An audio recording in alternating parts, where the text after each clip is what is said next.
What the actual fuck? Oh, there's the answer. If that actually is the one, Mal, then what the fuck? What the fuck have I got on my screen?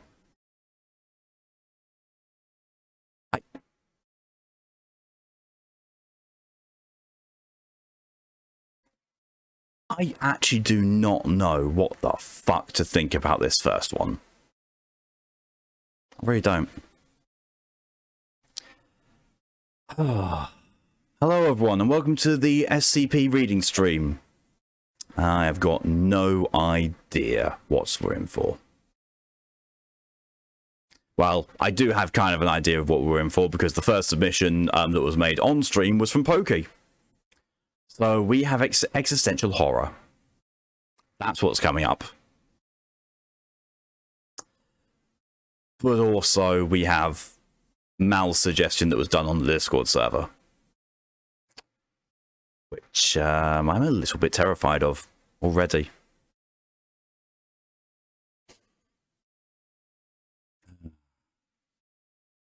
It's going to be a fun one. It's going to be a real fun one. First off, though, thank you very much to Torian for the 22-month resub. Very much appreciated. Thank you very much. Yeah, love you, Sib. Love you too, Torian. Now let's... I'm too used to doing this to point at chat. Let's go catch up with chat and then dive into things. Hello, welcome DJ first. Yep. Hello, welcome Pokey with the first submission of SCP 7000. That is the third in the ranking so far, because 2 was submitted on the Discord server before I had the idea of reducing the points cost. Hello, welcome Torian to chat. Hello, welcome. Oh, missed that. Thank you, DJ, for your suggestion of SCP-2273. I did check that. That has not been read before, and it is now in the racking. Promised a long one somewhere at the beginning. That's probably going to be all we're going to have time for at this rate, because we've got whatever bullshit has been submitted beforehand. Then we have a pokey one, then we have another long one, so that's going to be interesting. Look forward to the one you recommended. Yeah, then I had to clarify which one it was. In fact, actually... now that I'm on a better PC, I can finally do this. I can preload all the SCPs I'm going to be reading. This one's got to be Mal. This one's not Mal. This one's got to be Nia's. The deer. The deer. Okay, that's okay, length one. What's after that? That's SCP-7000 from Pokey. The loser. Oh, that's a big un. That's really a big un. After that, we've got 2273. Open the one for that. 2273. So, Bureau of the Red Army's 22nd Armored Infantry Division. That one's broken. Oh no, there we are. Just had to refresh.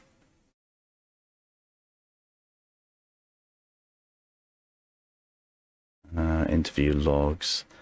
Okay, that's a fairly okay sized one. Yeah, it's a fair sized one.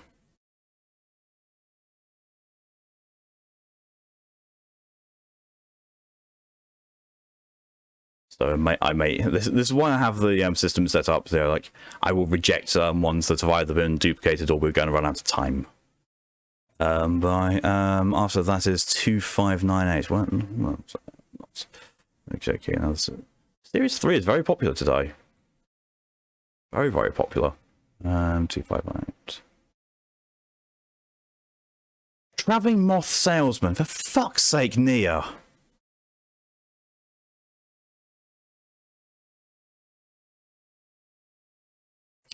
Cyrus, hello and welcome. Good evening. Hello and welcome, Nia, with your suggestion of what I'm just going to deem as bullshit. Number is 7601. I can see that. In all fairness, though, considering the 2 that was suggested by you and Nia on the Discord server, I'm actually having slight trouble, knowing which one's which because they're both trolley bullshit. And bread. What? Only bread? You got Cutthroat Kitchen on. Oh. I'm sure that's not mine. Someone did. Hang on. I'm curious. 2845. Who suggested 2845? It was Shin. It was Shin that suggested 2845. 7601. Yes, that was indeed Mal. Okay. Okay.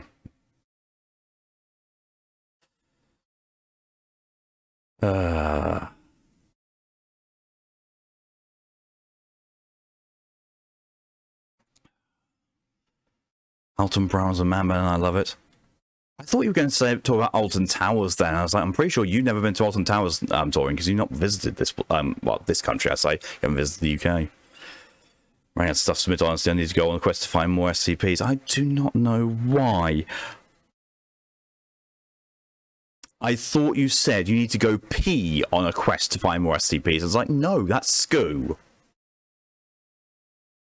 Crazy, never been to the UK. Yeah, hence why hence why I knew that you could not have gone to Alton Towers.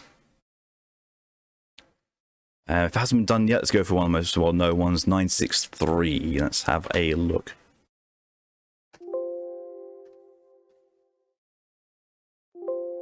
I have not read SCP-963. So, you say some of the most well-known ones. I have not read SCP outside of a handful of things off stream, so if it's not been read on stream, I don't know about it. I mean, it took what? It took until the 10th stream for me to read about Mallow in 1471. It's the thing with the voices, right? What? I don't know. I literally only looked at the name and the number. 963 is known, but usually under another name, Dr. Jack Bright. Oh yes, yes. We sort of have seen. We've seen Dr. Bright featured on this. I've read about Dr. Bright, as in I've read the joke list of the things that Dr. Bright is not allowed to do. Dr. Bright isn't the SCP, is just what's inside. Yeah, the SCP, I believe, is the amulet that keeps regenerating him. But either way, I've not read about it, so we're going to read about it more today. Yeah, that's everything caught up with. Okay, just gonna drink because I'm thirsty.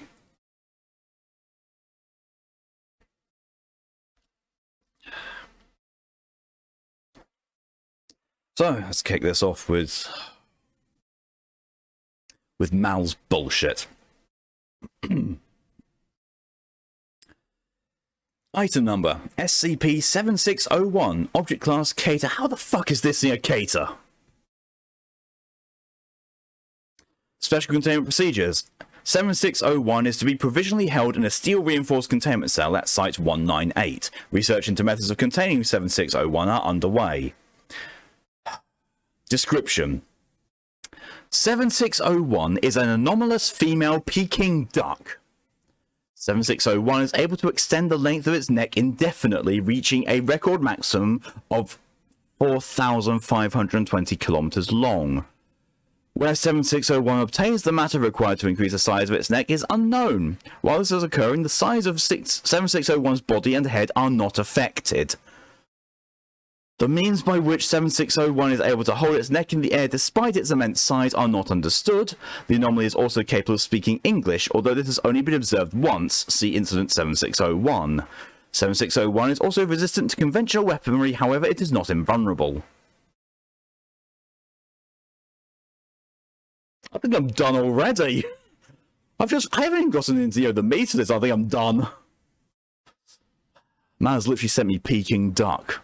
Stretchy Peking duck. Incident 7601.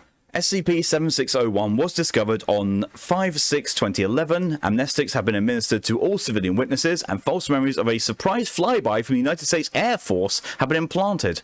The following is a timeline of Incident 7601. Yes.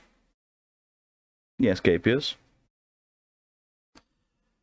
11:43. 7601 is seen by the exterior security cameras of a McDonald's located in Markham, Canada, perched on top of a blue 1999 Ford Escort. 11:45. 7601 begins to rapidly extend its neck, displacing its head 200 meters above the ground in 5 seconds. The car's roof caves in. The vehicle and the surrounding concrete are pushed into the ground. What the fuck? Goose Game has a duck in its SCP. Fluffy, hello and welcome. Excuse me, you picked one hell of a time to come in. You mean the funny words, Magic Man. 11:46. Satellite imagery shows 7601's neck curve until its upper section is parallel with the ground. 7601's head is at an altitude of 3.4 kilometers and velocity is estimated at 110 meters per second. 11:47. A civilian sighting of 7601 is uploaded to YouTube. The video shows 7601's neck stretching across the sky before it disappears over the horizon. The observers are unable to identify what 7601 is. 11:49. Foundation web crawlers flag and remove videos of 7601 from various social media platforms. Foundation radar at site 198 detects 7601 traveling overhead at roughly 247 meters per second. Calculations of 7601's trajectory indicate it is moving towards Site 19. 05 Command is notified of the situation. Sometimes you have to wonder just how much people have drunk when writing this. Yeah, you really do. I've heard about the Bright family. In some counts, his brother is an SCP, his stillborn sister is an SCP, and his father is an 05 member. I can believe that.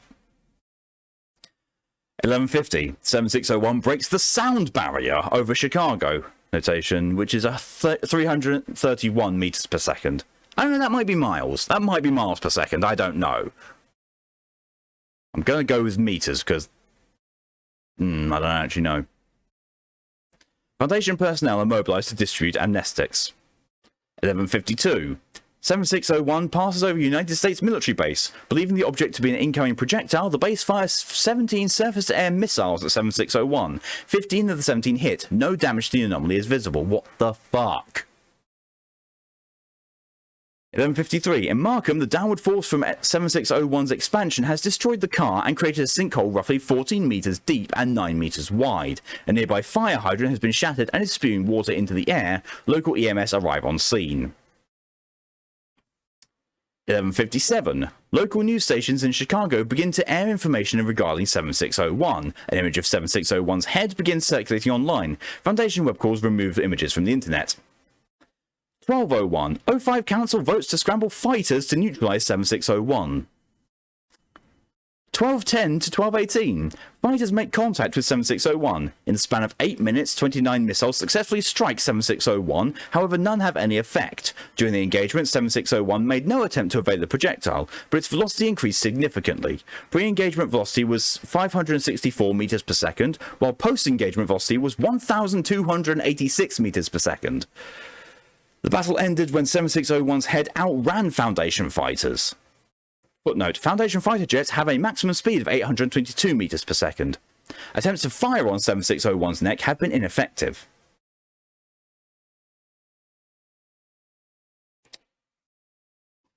Is meters per second. Miles usually denoted as MP. Thank you, Thyrus. That is very much... That's reassuring, somewhat. Although it is now travelling over a kilometre a second. 12:21. 05 Council approved proposition for compound Y562 to be released.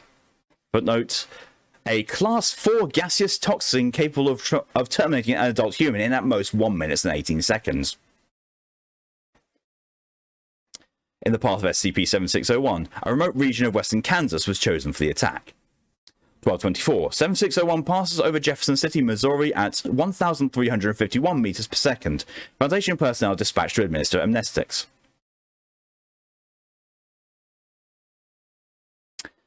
12:27. Foundation aircraft arrive in western Kansas and release 2,700 meters cubed of compound Y562 into the air. 12:28. 7601 passes through the cloud of compound Y562. 12:29. 7601 begins to decelerate. 12:31. 7601 slows down to 823 meters per second. 1232, 7601's velocity is 607 meters per second. 1233, 7601's velocity is 244 meters per second. 1244, 7601 stops. Between 1244 to 1254, 7601 is seen coughing and vomiting for 10 minutes.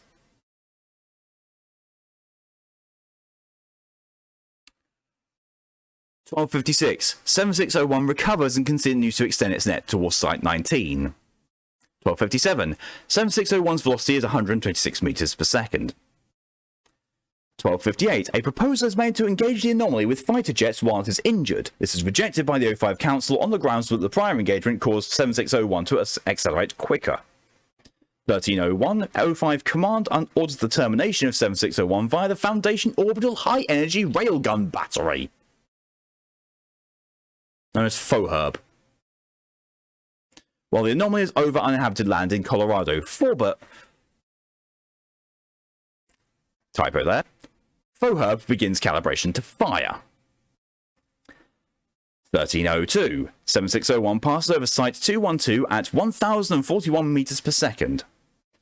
1304. 7601 enters Colorado. All non-essential personnel are evacuated from Site 19 and Foundation thermaturgists begin to conjure an energy field around the site.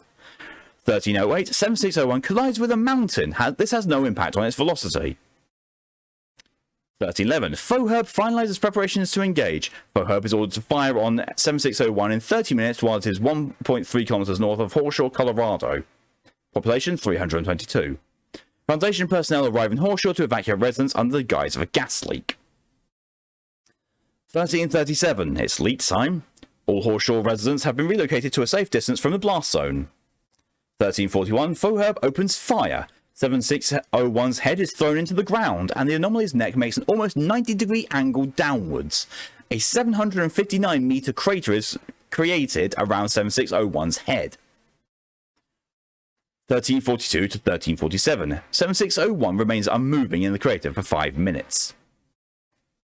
1348. 7601 retracts its neck from the crater, shaking its head several times. Small amounts of blood can be seen on the entity's head, which is also on fire. The flames are extinguished upon resuming travel towards Site 19. Velocity is 928 meters per second. 1350. 7601 exits the Rocky Mountains and is projected to reach Site 19 in no more than 30 minutes. Velocity is 1443 meters per second. 1412. The thermaturgical energy field completely envelops Site 19. 7601's head begins to decrease in altitude and increase in speed. Velocity is 1989 meters per second. 1413. Site 19's missile defense system is powered online and prepares to fire on 7601. 1415. Site 19 radar detects 7601 closing on its position. All remaining personnel are evacuated to subterranean bunkers. Velocity is 2276 meters per second. 1416. Missile defense system activates. 12 missiles are fired at 7601, all but one of which misses due to the object's extreme speed. Velocity is 2016 and 12 meters per second. 1417. 7601 collides with the energy field at 3147 meters per second, which is 9.5 times the speed of sound. The field bends inwards at the point of impact, but holds. 7601 continues to force itself against the field. 1418. Thaumaturgists report difficulty maintaining the energy field and small tears form around the point of contact with 7601. 1412. The field begins to disintegrate. Thaumaturgists abandon the half of the field opposite of 7601 to focus their energy on the failing section. Loud popping and crackling sounds are heard up to 3.4 kilometers away from Site 19. 1424. Cracks emerge in the energy field and popping noises increase in volume. Thaumaturgists warned that 7601 will break through in 1 to 4 minutes. All personnel within Site 19 are ordered to prepare for impact. The following log is security footage collected from Bunker 14, which was being used as protection from 7601's assault on Site 19. What the fuck is going on with this? Begin log. 12 researchers and 5 security personnel are within the bunker. Cracking and popping sounds from above are heard, followed by a deafening boom. Dr. Mayweather. Wait, it couldn't have broken the barrier, could it? Researcher Johnson. No way. I know Haley. who's the Foundation thermometallurgist, one of the 17 maintaining the energy barrier around about site, couldn't have gotten through. The radio of Commander Yoris crackles to life. Yoris pulls up the radio close to his face. The NC has breached the field. It is inside the site. The bunker's steel reinforced door is hit with a loud clang. A large inward dent in the door is visible. Dr. Johnson, fuck! Agent Reeves, oh god, oh god, oh god, oh god! A second impact forces the door further inwards, creating several small fissures in the metal. Commander Yoris picks up an assault rifle and trains it on the door. Everyone stay calm. Howell throws some C4 by the door and gets ready to detonate it when it gets through. Anna, give the eggheads some guns and show them how to use them. Everyone else, get ready to fire. Agent Ottawa runs forward towards the door and places C4 on the ground. Agent North hands standard issue Foundation handguns to four of the researchers in the room. Commander, after everything we've thrown at it, what hope could a few guns possibly do? Would you rather sit around and wait for it to get through? The door is thrown off its hinges and flung into the back of the bunker. It collides with researcher Flint, breaking his arm and dislocating his shoulder. 7601 extends its neck into the room. Harold, now! The C4 in front of where the doctor had stood detonates, obscuring the entrance with smoke. All 5 security personnel open fire with assault rifles. 7601 emerges from the smoke unharmed. Armed researchers engage with handguns. After 20 seconds of firing, all security personnel run out of ammo and stop to reload. 7601 looks directly at junior researcher Gunther and extends its neck towards him. Gunther backs away from the SCP-7601's head, tripping in the process. He continues to back up on the floor until he is trapped in one of the bunker's corners. No, no, no, no, no, no, no, no, no, what do you want from me? 7601 slowly approaches Gunther, who presses himself into the wall. 7601 stops 2 centimeters from Gunther's face. An image from Gunther's body cam is shown below, and it's just a duck face.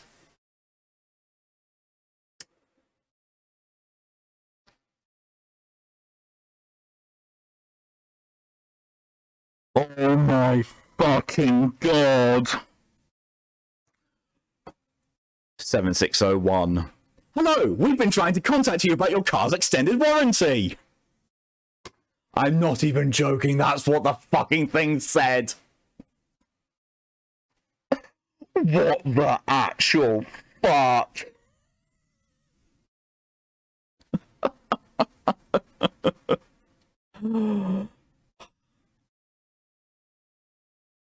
Gunther, what? Your car's extended warranty has expired. You should have received a letter in the mail informing you of this issue. Since you have not given us a response, this is our final attempt to reach you before we close out your file. Would you like to renew your car's warranty? 4 seconds of silence. No thank you, please. 7601 stares at Gunther for 6 seconds. Okay, if at any point you wish to renew your car's extended warranty, please let us know. Have a splendid day. 7601 retracts its neck through the room at roughly 90 meters per second. This causes a gust of wind to blow out through the room. End log. Following this log, 7601 retracted its neck at an average speed of 1,200 meters per second. After 3 hours and 47 minutes, 7601's neck had been retracted to a length typical of a non-anomalous duck. Containment team successfully detained 7601 while it was eating a hamburger bun in a dumpster. 7601 has been provisionally contained at Site 198 until a method of stopping the extension of its neck can be devised. A joint Foundation/GOC mass amnestic program is underway. 7601 has displayed no anomalous properties since Incident 7601.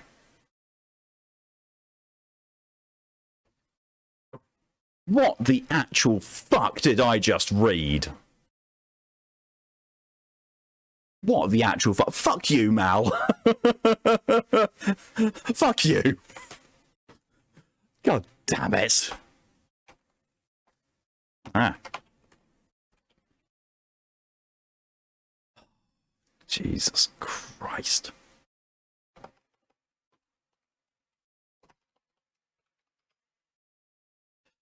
Right, so we are still there. Oh, there's another one that's been there.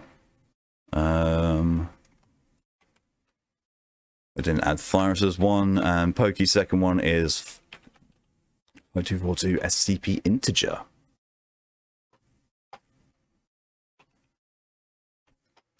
That's gonna take a while.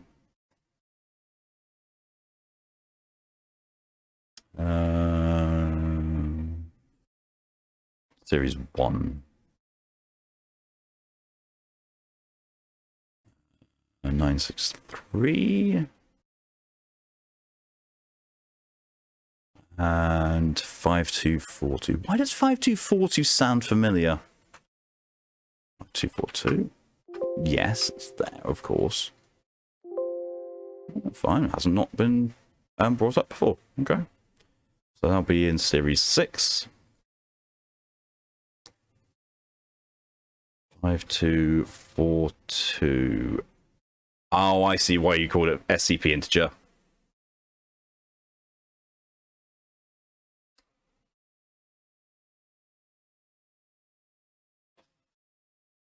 Right, let's catch up on a bit of chats. Regroup, hello and welcome. Yep, and there's the guidelines for the SCP stream.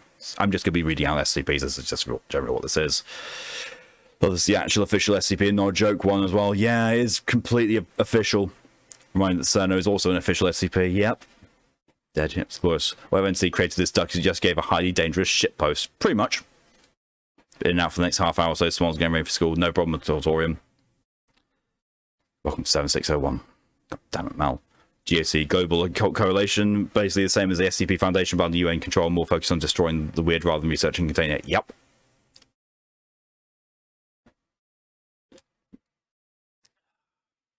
So what's been covered thus far? Literally, we've just done 7601, which is a duck with an extending neck, which is just a fucking big troll from Mal. 7000 is a bit long. I mean, considering that we've got 6 SCPs in the racking, one of which is a Pokey branded long one. 2 of them might be Pokey branded long ones, actually. Oh, integer doesn't seem too long, maybe.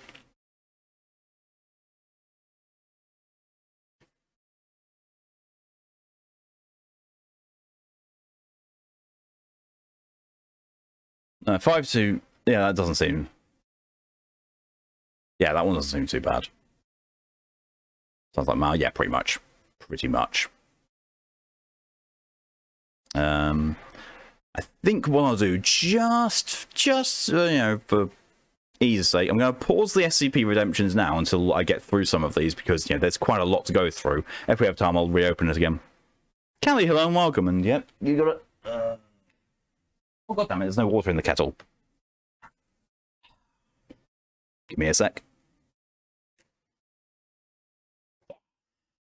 Thank you, Woodgren, for your contribution to the Drunk Stream Challenge. I was comfy. Ugh.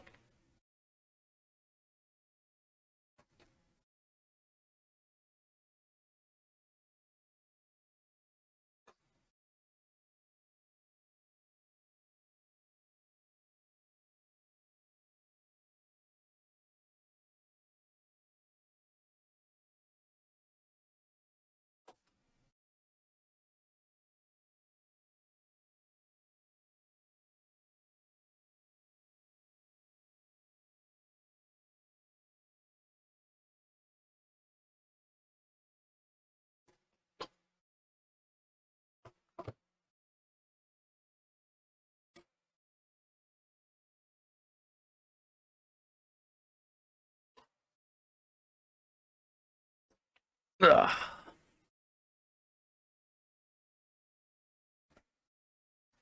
Got no SCPs to recommend anyway. That's completely fine, Woodgren. Lydia, hello and welcome. With the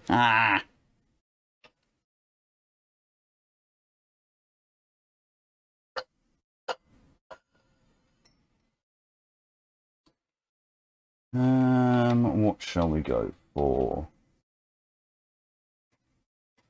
It really looks like the only things that are here is Wild Sweet Orange, which is caffeine free, Earl Grey, or English breakfast. Actually looks like the only choice we've got, so English breakfast it is. Lydia, oh, pat the beans, pat the beans. There's some more in the pantry.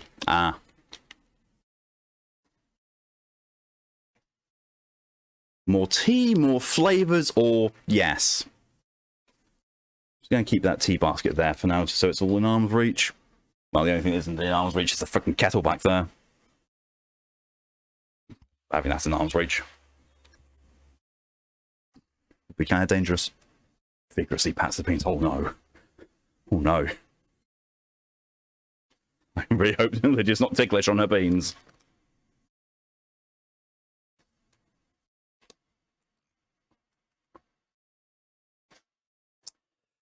Right, while that's brewing away there, they've also the tea container by the toaster. Oh, right. Thank you. Let's get on with this. Item number SCP-2845. Containment class Extreme. Object class Anomalous Entity. Hazard rating Black. Got a warning on it. Oh well, proceed at your own discretion. This article contains castration, cannibalism, harm to an infant, and mass casualties due to natural disaster. Readers should proceed according to their own best practices.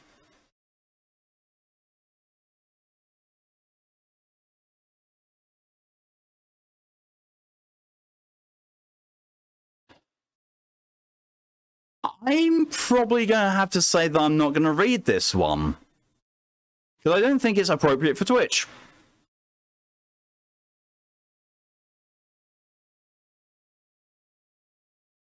Wasn't one of Pokies. No, this was Shins.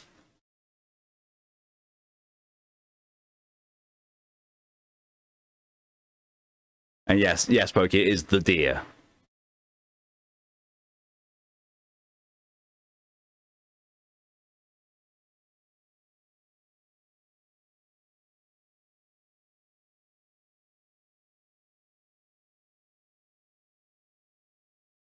Okay, yeah, I'm skipping this one. Yeah, I'm skipping this one. Now we're going on to a Pokey one.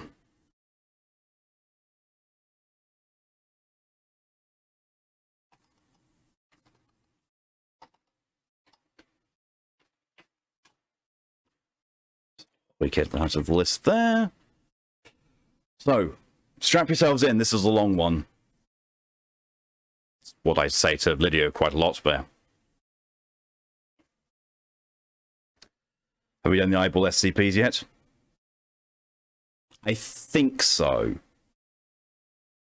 I know numbers better than I know the that skin that was not safe for Twitch. Yeah, I thought Pokey is our SCP expert. Yes, they are. This is why we tend to get the best ones, or at least the most existentially horrifying ones from Pokey.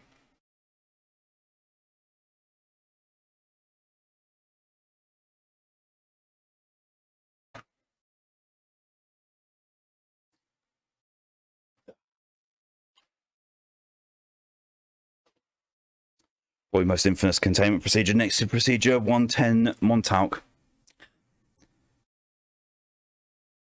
Chefs just had to make pineapple upside down cake while they were upside down. What the fuck?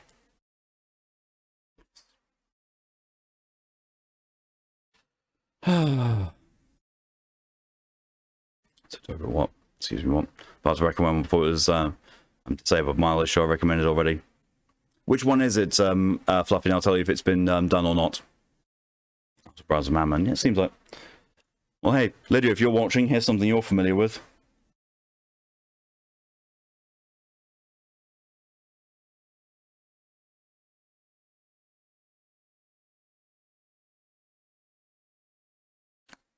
No further comment needed. 978. Let's have a look. If I type the numbers in the right way. 978. No, 978 has not been suggested, so I'll pop that in to the racking to replace, as a freebie replacement of that one that I've just skipped. And we'll see. Yes. In theory, yeah. Experiment, bro. Fine. It could have been, you suggested it somewhere else, just not on one of these streams, or it could be that it was one of those things you suggested on a previous stream and I ran out of time. Because having a cursory glance through the list, it's not a case of it just not having found it. It has not been read. So it's marked as complete as accepting the one from Pokey. Daily British Free Charge that's there. So that's a nice one. It's sideways, most likely the latter. Yeah. I mean, Lydia saw tea. I saw tea bagging. Or really, what I was going to insinuate was, something hot and tasty getting dunked in something very moist.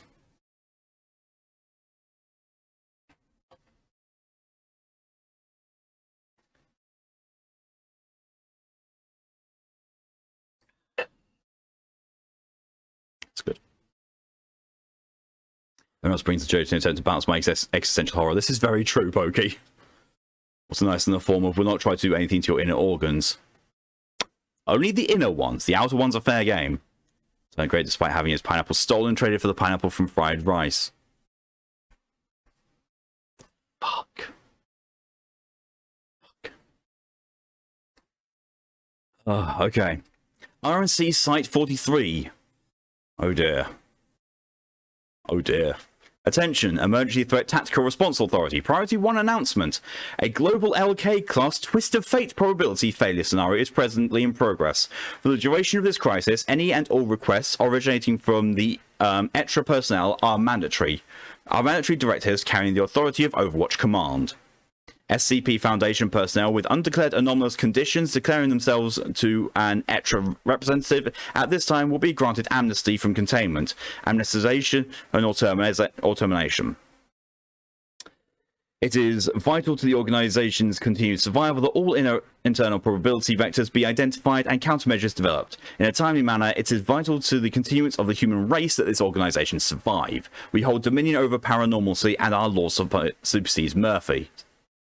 Dr. Dan, Director, ETRA. Kitch is amazing. SCP-7000, Level 3, Confidential. Containment Class, Cater. Secondary Class, Inamincial, or Inaminkle. Disruption Class, Amida. Risk Class, Critical.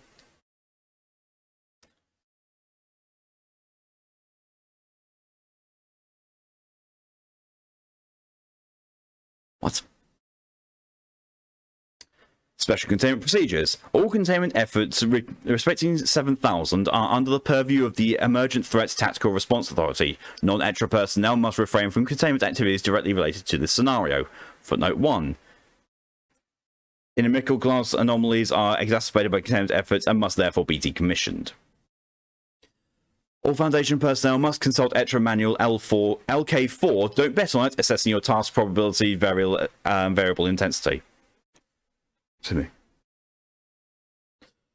Before undertaking their daily duties, tasks with a probability index above 4.9 must not be attempted except under direct instruction from Overwatch Command, ETRA, or a supervisory personnel processing security clearance level 4 or above. A full manifest of known SCP-7000 effects will be propagated daily on SCP or SCIP-net, and must, until further notice, be consulted before experiments or operations of any kind are undertaken. SCP-7000-1 is inconsequential and requires no containment. It's just a photo of a dude. Just some guy. Description. 7000 is a progressive randomization of probability factors and anomalous fortuity on the planet Earth, and potentially beyond. The effect is not total. A comprehensive karmatic failure would in quick succession terminate consensus normalcy, the SCP Foundation, and the human race, but instead piecemeal.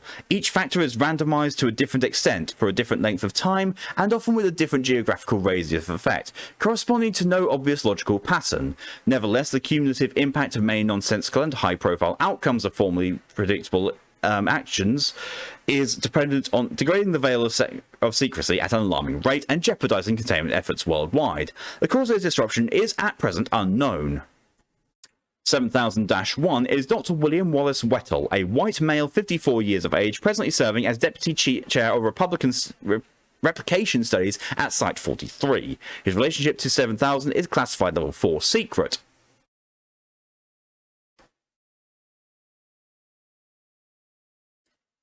I can't do kitty screen time. Not when there's a cup of tea where they sit. That's dangerous to them and my tea. I can't get the kitties here. Also, I think they're sleeping because Capus is cold, or they're outside. Clearance level 4 credentials confirmed. The remainder of this file may only be disseminated with express authorization from the Emergent Threat Tactical Response Authority or O5 Council on penalty of death. Addendum 7000-1, Phenomenological Overview. On the 7th of July 2022, webcrawler IO Lawrence reported unusual behavior from random.org, an online number generation service serving as a bellwether for changes at universal probability. Computers can only generate pseudo-random variants due to the inherent predictability of programming code. Random.org circumvents this by converting natural atmospheric radio noise, achieving true randomness. IO Lawrence issues daily requests for 10 random numbers between 1 and 10, 1 and 100, and 1 and 1000 as an early warning signal for probability collapse. The results for 6th of July had been as follows: 9, 2, 6, 8, 10, 4, 7, 7, 5, 10, 83, 66, 32, 58, 34, 29, 91, 8, 56, 54, and 37, 190, 581, 884, 63, 767, 166, 668, 564, and 932. The results for the following day were as follows: 1, 2, 3, 4, 5, 6, 7, 8, 9, 10. 1, 20, 30, 40, 50, 60, 70, 80, 90, 100. 1, 200, 300, 400, 500, 600, 700, 800, 900, 1000. Oh shit! Meteorological investigation revealed that all atmospheric noise, regardless of weather conditions, now produces non-random numbers in discernible sequence. IO Lawrence immediately activates a brute force redirect from random.org's number generator to itself, and began generating pseudo-random numbers for public consumption until the anomaly could be identified and contained. The Emergent Threat Tactical Response Authority and the Analytics Department were informed, and the latter quickly generated the following list of statistically unlikely events occurring on the same date, testifying to a rapid and widespread onokinetic event. And the video goes, dude. Probability collapse for the win. Yeah. Analytics Department report. Item: infiltrator belonging to GOI 003, the Chaos Insurgency, captured while engaging in a series of cryptic acts at Area 1510. Infiltrator possessed a partial step compilation, an operational overview prepared by the insurgency's chief operative, the engineer, from data provided by an enigmatic stochastic prediction device, the engine. Step 22 out of 617 suggested travel between two structures via a tarmac path. Infiltrator interrupted by the sudden onset of violent storm and knocked unconscious by a large hailstone. Reactive action. Subject detained, interrogation underway. As the engine master's plan and ultimate goal are never made clear to an individual insurgent, it remains possible that this was the desired outcome. Item: sudden and wholesale collapse of all extant cryptocurrency markets. Reactive action. None taken. Event fully consistent with long-term probability models. I love that. I really love that. Chaos Insurgency is a rogue organization split off from the Foundation, hell-bent on its destruction, for those who don't know. Thank you very much, Pokey. Item: SCP-179, expressing obvious confusion, identifying threats in 8 directions corresponding to the cardinal compass points, though the relationship is purely visual, as SCP-179 is located not on Earth but in close proximity to the heliosphere. Reactive action. Due to the prohibitive expense of replacing solar probes after mishap, no attempt made to communicate directly with 179 until stable probability restored. Area 08C monitoring remotely. Throwing shade at the CryptoBots there, SCP Wiki, just a little. Item: repeated eruption of the Old Faithful Cone Geyser in Yellowstone National Park every 13 minutes, deviating from a biomodal pattern of approximately 65 or 91 minutes followed since at least 1870. Reactive action: evacuation of the area and implementation of a scientific cordon to disguise parascientific investigation. Item: uncorrelated yield curve shifts of multiple low-yield investments by anomalous insurer Goldbacker Rights Insurance Group Limited, which is better known as SCP-6987. Adjusted book value now in the hundreds of millions of dollars USD. Reactive action: Goldbacker Rights representatives respond to all inquiries with the following: we would be pleased to discuss these unforeseen by you developments in person. Should you wish to trigger an early review of your policies at this time, no action taken. Investments crashed the following day, erasing all gains made. GR representatives unresponsive to further inquiries. The Emergent Threats Tactical Response Authority declared a state of emergency on the 8th of July. The O5 Council granted extra amnesty powers over staff with undeclared anomalous conditions. To encourage self-identification and accounted for ontokinetic or thaumaturgical factors could theoretically complicate scenario mitigation efforts. Multiple staff members at Site 43 came forward for anomalous classification over the following week. The last was Dr. William Wettel, interviewed on the 13th of July. Interview log. Officer of Record, Dr. D. Sokolsky, Deputy Director of ETRA. Subject, Dr. W. Wettel, Replication Studies, Site 43. Blocks next to the virus tired. Oh, put blanket over Lydia. Warm snuggles. Excerpt begins. They've got you doing interviews now? Something happened to the people persons? Every able-body's got an obligation to help if they can, pal. We're facing an all-hands-on-deck crisis. Are those getting closer together, or is it just me? I swear we only had one last year. Okay, I'm going to skip the boilerplate and level with you. We're extremely busy, what with the world having found a fun and creative new way to end, so don't waste my time. I know you're a time waster and a hypochondriac to boot, but give it to me straight and simple so I can dismiss it out of hand. What anomalous condition do you think you possess?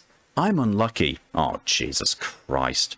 No, honest, I'm extremely unlucky. Good things don't happen to me, period. Game-changingly bad things don't happen to me either. I'm stuck in a cycle where nothing I do turns out right. This is a walk-in clinic for closeted reality benders. You realise that. I'm a disaster response coordinator, not a therapist. You're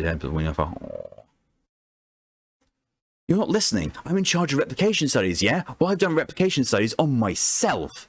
What you do in the privacy of your room. Fucking listen, alright? Or you know what? Let me just... Dr. Wettel reaches into his lab coat pocket and produces, in slow sequence, 3 large pieces of pocket lint, a plastic bottle cap, a lab coat button, a push pin with the point piercing his thumb, and a Canadian quarter. He sucks in his thumb for a moment, then places the quarter on top of it. Going quarter in the air. Dr. Wettel flips a coin. Heads. The coin sticks to the scene tile. Dr. Wettel and Dr. Skolowski examine it for a moment. Who puts gum on a ceiling tile? Alright, doesn't matter. Think of a number between 1 and 10. Okay. 10. No. 3. No. 5. No. 1. No. 9. No. 8. No. Come on. 3. You said 3. 4. No. 2. No. 6. No. 7. No. I mean, yes. Jesus, that was entrancing. Let's do it again. Let's not. You have any other data? The coin lands on Dr. Wettel's head. He reaches up to remove it from his hair. It is stuck as the gum is still attached. He sighs. Coin flip records going back 20 years. I've never called it correctly. Never. Never. And this? Gestures to his hair. This is my whole life. Has been, and since I don't know when. Every decision I make is a mistake. Everything that can go wrong does go wrong. I've been exposed to so many batshit anomalies they've stopped bothering me with the 1-week E-class quarantine. I've been kidnapped by VKTM so many times that I've lost count. That's the Vikander Needs Technical Media Hub. I've got no agency, I've got no control. Everybody else moves forward and I stand still because my foot is stuck between the train trackboards. I'm a negative probability sink. Does it affect other people? I think it can. I make my staff run through a few periodic exercises to reset their luck, which seems to protect them from the backwash. I was going to write a paper about it. I thought I had to write it from a containment cell.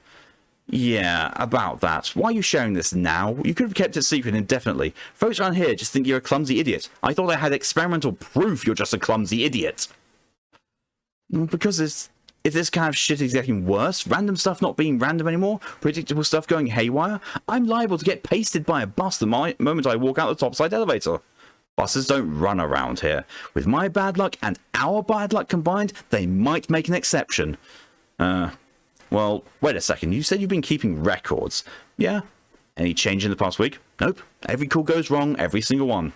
Every single one. Yeah. Why? There are 136 probabilistic anomalies on record. You just became the 137th. Yay me! So what? For the first time in your miserable life, Willie, you're someone special. Excerpt ends. Savage.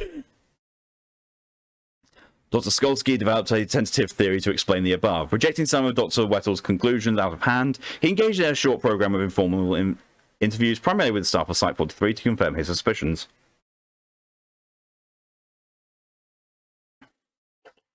Subject, Dr. Harold Blank, Chair Archives and Revision, Site 43.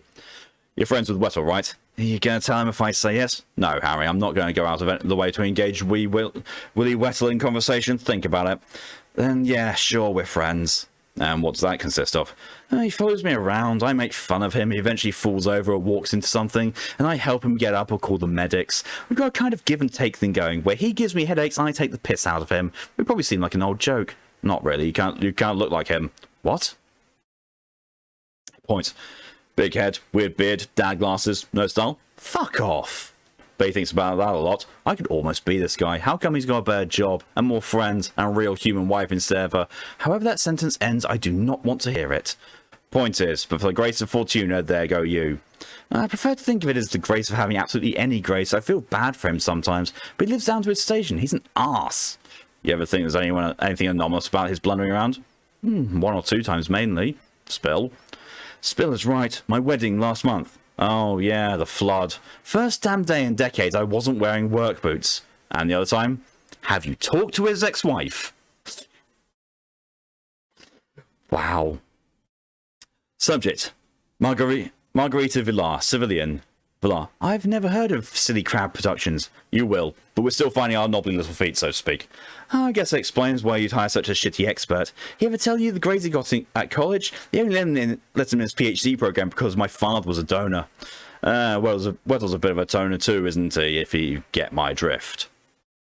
Bill stares at Gottlieb for a moment, then bursts out laughing. Alright, that was good. You got 5 minutes. Terrific. So yes, we're doing a background check on him. Want to know if there's any skeletons in the closet so the company doesn't get embarrassed when the paparazzo digs up an old tweet. Oh, doubt he uses Twitter. He's all thumbs and everything else, but all pinkies with electronics. Oh, that's good. I have to remember that one. But how about his character? What kind of man was your ex-husband? He was a selfish, worthless piece of shit, Mr. Velsiev, and I doubt he'd improve much more. Wow. Not exactly the answer I was hoping for. Care to clarify? When he accidentally dropped my Nikon off Niagara Falls on a honeymoon, I kept my cool. When he face planted into my father's cake on his 70th birthday, I took it in stride. When I had to get a second job because he'd accidentally showed up to the wrong office for 2 weeks, said he'd never noticed, said nobody even told him, and he got fired, I let it slide. But the crash? Crash. That's not his fault. The crash was not his fault. I was driving mad. Mad at him, of course. It was always mad at him and his stupid puppy dog shat on the rug face. And also believable bullshit about how he didn't mean to cut the bottoms off my best jeans with our weed trimmer. It just happened. And then our house. That was... The crash. Yeah, the crash. I was furious with him over some shit. Can't even remember. I saw red, except not where there actually was red. T-boned a minivan at speed. Lost my license, lost my car, nearly lost my job. I lost my husband too. The day after I got out of hospital, he just fucking left. Jeez. Can you imagine? Blaming someone for getting hurt. Couldn't handle the least amount of responsibility. I was better off without him. Still am. But sure as hell didn't feel that way at the time. Healthcare might be free in Canada, but down here it can cost you your whole life. I understand. Rest assured we'll be taking all this into careful consideration in our hiring decision. Good, because no matter how hard you guys are for help, you still need someone you can trust. You'd be better off without him too. This guy's literally Murphy's Law incarnate. More mature version of my own Murphy's Law. Subject. Gabrielle O'Connor, Research Assistant, Replication Studies, Site 43. Oh no. No. Problem I made? Nope. Dr. Skotsky, tell me, what do you think of Wettle? It's okay. The files above his clearance level. Wow, that sounds kind of mean. Come on, shit talk your boss. I'm giving you a free pass here. Yeah, I wasn't saying I disapprove, but being mean to the guy is a pretty natural reaction. I've never met a more inconsiderate person, you know? I don't know how many times I've caught him taking the last drop of coffee and leaving without making more. Maybe he thinks his time is worth... Man, I couldn't even get through... Oh, sorry. Yeah. Wrong voice. Maybe he thinks his time is worth... No, I couldn't even get through that sentence. No kidding. But no, his excuse was even better. If I made the coffee, you probably all get bean poisoning. Bean poisoning? Right? That's not a thing. If you're going to be a jerk, own up to it. Be a jerk about being a jerk, don't sugarcoat it. Yeah, no point sweetening jerk coffee. Would you characterize him as unlucky? I characterize it as karma, but yeah, for sure. You'd want to ask Bast about that, though. He made a study of it. Bast. Researcher LeBlanc. Subject, Bastian LeBlanc. Research Assistant at Replication Studies, Site 43. Gabby thinks you've got the scoop on Wettle. Why are you talking like a 50s newsboy? He'll tell you about his luck anomaly. He's come clean to Etra, free amnesty. I kind of didn't believe that was for real. He's a lot more cynical than me, so he must have been really freaked out. Does he have reason to be? I think so. He thinks he's a bad luck magnet. Got rituals to make sure luck doesn't rub off on anyone else. Yeah, he told me about that. You think it's plausible? All I know is he's worried about it. Your girlfriend doesn't think he worries about other people at all. You have any problem with his employees dating? It's only been a month, but he's never mentioned it. Why would he? He could be a jackass, sure, but he's not cruel. You actually like the guy, don't you? Yeah, I kind of do. He's stuck in a bad pattern and he's trying to break out of it. He's not all that bad once you get to know him. I've known him for 20 years, kid. Maybe you don't know him well enough. He spent that entire time talking himself up, trying to get noticed, trying to outdo everyone around him. It's never worked out. Now he's too old to change. I think he has changed. Hasn't been doing any of that for months. If anything, he's been avoiding attention, trying to keep under the radar. What have you been misjudging him for 20 years?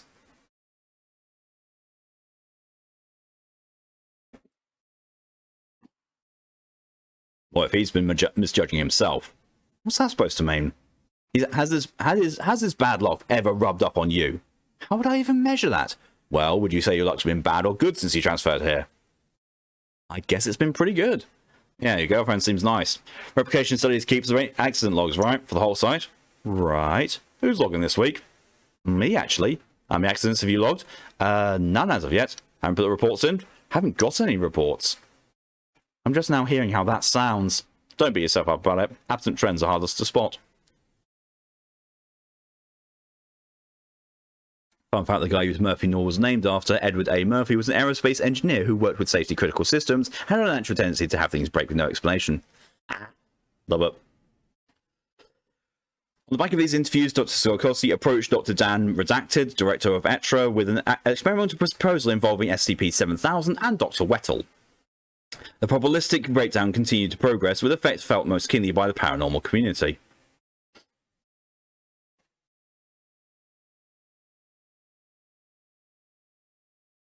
Item: Sloth's Pit, Wisconsin in NX-18 ceases to operate according to the rules of narrative logic, NX-18's prime effect being effectively probabilistic in nature. The exploitation of tropes and literary devices consequently producing desired effects. This reduces Sloth's Pit to the status of an average Midwestern American town. Reactive action. Nexus occlusion measures continue in the expectation 7000 will eventually be neutralized and this effect reversed. Counseling provided by Site 87 staff to affect civilians and myth figures in the area.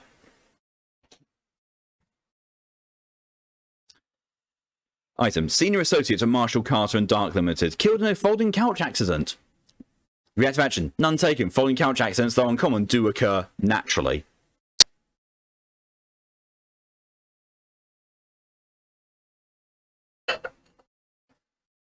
Item: Earthquake in Antarctica. The least earthquake-prone continent on Earth. Epicentral investigation uncovers a buried Chaos in Surgery firebase. All 53 personnel dead of asphyxiation. Reactive action: an excavation for future use. Mine now. Sounds like Ed in games. It sounds like me in games as well, in all honesty. I'm not quite as bad as Ed, but I do tend to break games as well. I broke Knuckle Gaia so many times that you couldn't even see on your side, because Lydia was getting, the good version. I was the one falling through the fucking floor. Dr. Dan presented a brief to the O5 Council on 16th of July. Overwatch Command, O5 Council Minutes. Excerpt begins. Dr. Dan, we have to do something about this. It's simply not sustainable. We've got butterflies causing super typhoons in the South China Sea, and we've got the arsehole side that we have fun experimenting ions at Area 06. We've got black cats, mirrors and ladders changing the arc of people's lives out there. We've had to task 2 AICs with sniping eBay auctions, because I don't know if you know this, everybody always labels everything rare on eBay because suddenly everything is rare, unless it should be. There were 15 auctions for pieces of toast with Jesus' face burned into them when I got up this morning. Only 3 of them were faked. Procurement liquidation reports for every agent who goes to a garage sale now comes home with a handful of anomalies, half the kittens in the world being born polydactyl, 6 or more toes on each foot, and we're going to have to brainwash the entire scientific establishment into believing some bogus argument about atmospheric factors to explain it all away. That'll put a lot of cats back into the bag, and that bag into one hell of a deep dark river. Oof. 057. Quite the preamble. Was it worth wasting precious time you could have spent pressing us to a solution? Everyone breaks games different ways. Ed causes games to break in ways that are still playable but make no sense. True, yeah. When mine break, they just either look silly, show bad bits in development, or just outright fail or outright. Dr. Dan. Yes, absolutely. Because here's the thing about that preamble. Not everything I've just told you about is strictly probabilistic. Polydactyly is a heritable mutation. Rare items for sale, not talking about the Jesus bread here, have nothing to do with random chance. Probability doesn't make valuable objects. Man-made valuable objects start existing where they didn't exist before. And hen's teeth? That just doesn't happen at all outside of the lab. 057. You didn't even mention hen's teeth. I haven't mentioned about 500 other things either. 051. But what you're saying is that this actually isn't a probability crisis. Dr. Dan, no, it definitely is that. It just isn't entirely that. Everyone who ate that potentially deadly blowfish yesterday lived. Everyone who ate it today died. Dice came up snake eyes today after 24 hours of natural 6s or 20s or whatever the max is. So many people are catching shiny Pokemon. I could explain what that is thanks to my staff, but you don't and shouldn't care. Though we've had to knock out Nintendo's online service, every fan site and a few Reddit communities to avoid the word getting round, we've had to slot agents into every excellent gaming commission to manipulate their numbers, or where possible just close the concealers entirely on the pretext that it's too dangerous to operate them during COVID. 0512, which it is. Log back for him. What's that? No, which it is, so that's lucky. I mean, the disease will probably dry up tomorrow, and we'll need to find a new excuse. And it didn't even take in Vegas, so we had to go wackier still. Site 666 brokered a deal with the under Vegas demons to run fixed games on the strip, to hide the fact that honest gambling, to the extent that such a thing exists, straight up doesn't work anymore. They were, I'm sure you won't be surprised to hear, thrilled to help, but that's just a band-aid solution. And since you're going to absolutely hate my short but a little longer term fix, I need to make it perfectly clear that we're dealing with an extremely complex constellation of strictly probabilistic and superstitious luck effects, which we're calling one anomaly for lack of a better explanation. It's only broken game once, leaves anyway. Jack and Dax to the last frontier. During the last fight, my ship died and turned invisible, but could still shoot. So I was invincible. It made the fight much easier. Ah, nice. Both won. All right, well, rip the band-aid off then. What's your terrible solution? Dan. Every probabilistic anomaly in the SCP database is either dead as a doornail or operating widely outside of established parameters as of right now. Every single one. That won't be the case when, with your permission, I update the SCP 7000 file to include Dr. William Wettle. 0510. Who's Dr. William Wettle? Did you say Wettle? That's a real name?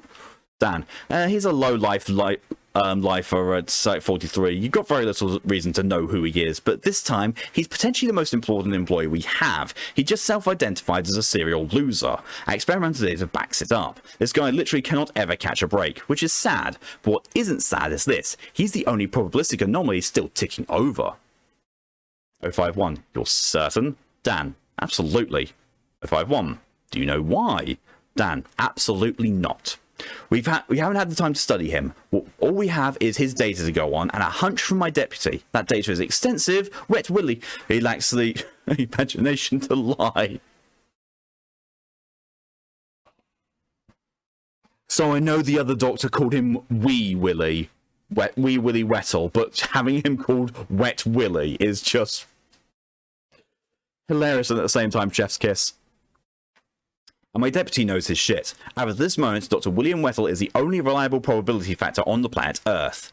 054. Good lord, and what can that do for us? Dan, on the face of it, not much. If he had good luck, well, obviously we could use that, but bad luck? We could let him get corrupted by some GOI or other, have him fuck them up with his good intentions, but that's a very limited utility in a very wide problem field. 055. Yeah, let's not do that. Dan, if the guy is just plain unlucky, him personally, it's nothing better than a baseline for predictable probability. 0513. Obviously, you think it might be something more. Dan, I do indeed. There are two theories. Wettle's own and Dr. Skolsky's. Here's what Wettle thinks. Bad luck clings to him like an ontokinetic cloud. The universe will take any opportunity to get a cheap shot in on him, and if he gets an overload, it can bleed into his surroundings and cause chaos. This most likely fits within the observed facts. 059. Dr. Skolsky's hunch goes deeper, I presume. Dan, a lot deeper. Based on his initial interviews with Wettle's colleagues, he has the analytics department compare negative probability events from every facility since 7K started. Here's what he discovered. Site 43 is the luckiest place on Earth right now. They're still seeing random luck events, but only good ones. So Skolsky had them pull the older data, and while they're still going over everything, it looks like a general trend. Allowing for the occasional unavoidable cataclysm, Site 43 has always been one of the luckiest places on Earth, and I think that's because of Dr. Wettle. 051. You don't think his bad luck wears off? You think everyone else's wears off on him? Dan. Precisely, and unavoidable. Unpredictable bad luck is presently our biggest issue in dealing with the effects of 7000. We rush in to fix one problem and encounter 3 more on the way. I want to use Dr. Wettle as a stabilizing agent for our spot treatments, put together a mobile task force, append him to it, and let him swoop in to save the day or wherever necessary. Call it MTF something 7000, the Magnificent 7 or whatever. 057, not that. 054, no, definitely not that. Half of the Magnificent 7 die. Dan, I'm just spitballing. Logistics can come up with something better. We'll use them for all high-value deployments where possible to ensure success. 6 expert super soldiers and 1 walking time bomb. Let him wander around soaking up the bad karma while our boys and girls get the job done regardless of problematic bullshit. I call it Operation Black Swan. 057. It's nice to know you had the time to name all these things, what with the world falling apart around us. Dan, not giving them names would be unlucky, sir, and I'm operating on the assumption that at some point fortune will smile upon us again. I have a theory about that too, but I'd rather not go it on record on present. Don't want to jinx myself since, well, you know. 051, I'll allow it. What's your theory? Dan, redacted. 053, you can't be serious. 051, of course he can't. Ask him what that slide he's been pointing at the entire time is. 051, I assumed it was some sort of chaos theory heat map projection. 054, I just assumed he was going to explain it eventually. Dan, did I not? Sorry, that's my breakfast. Dan's breakfast for child. Every egg in my house has 2 yolks now. The point is that this is going to affect every aspect of our lives before long, and that means I'm as serious as I've ever been in my life about potential solutions.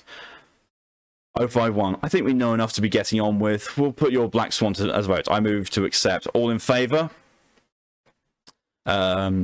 In favour, yay, is 05's 1, 2, 3, 4, 5, 6, 8, 11, 12. Nay is 10 and 9. Abstain is 7 and 13. Motion carried.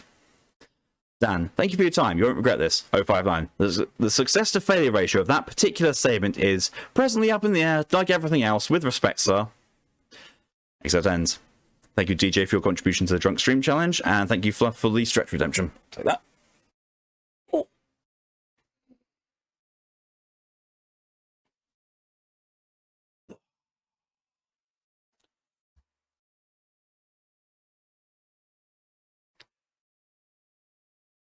Magnificent 7, Yul Brynner, Steve McQueen 1 is a good movie. The last remake is pretty decent. I prefer 7 Samurai, if I'm honest.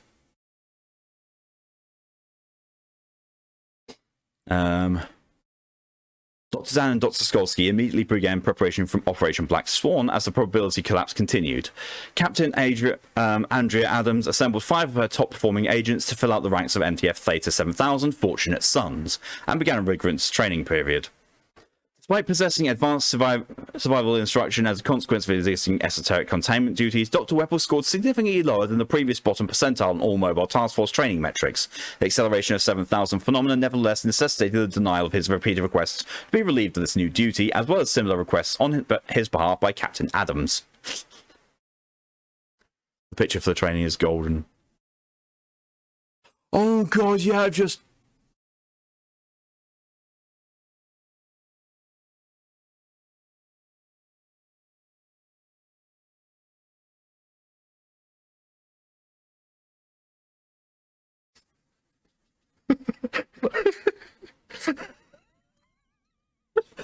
Wettle's fucking feet!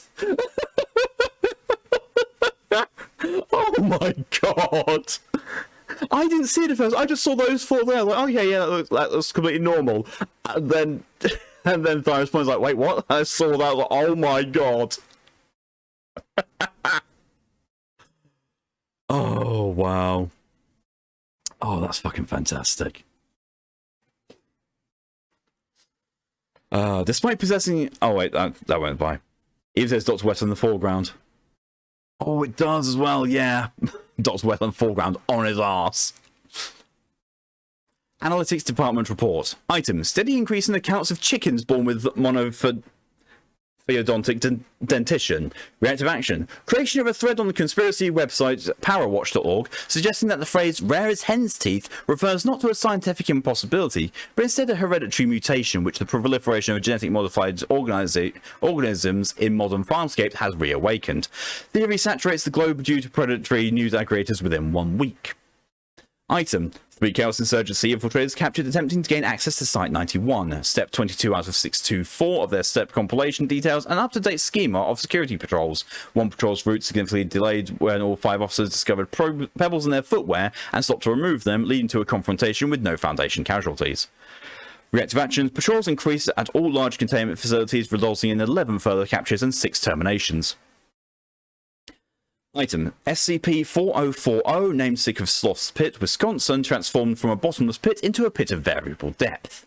Reactive action: as the only civilians aware of the pit's former nature are already residents of the Nexus, response limited to active monitoring at the time. Site 87 thaumaturges Dr. Catherine Sinclair and Dr. Montgomery Reynolds remain stationed at the pit with radio equipment and supplies for long-term occupancy. Okay. This one is the bottomless pit of NX-18, view from the bottom.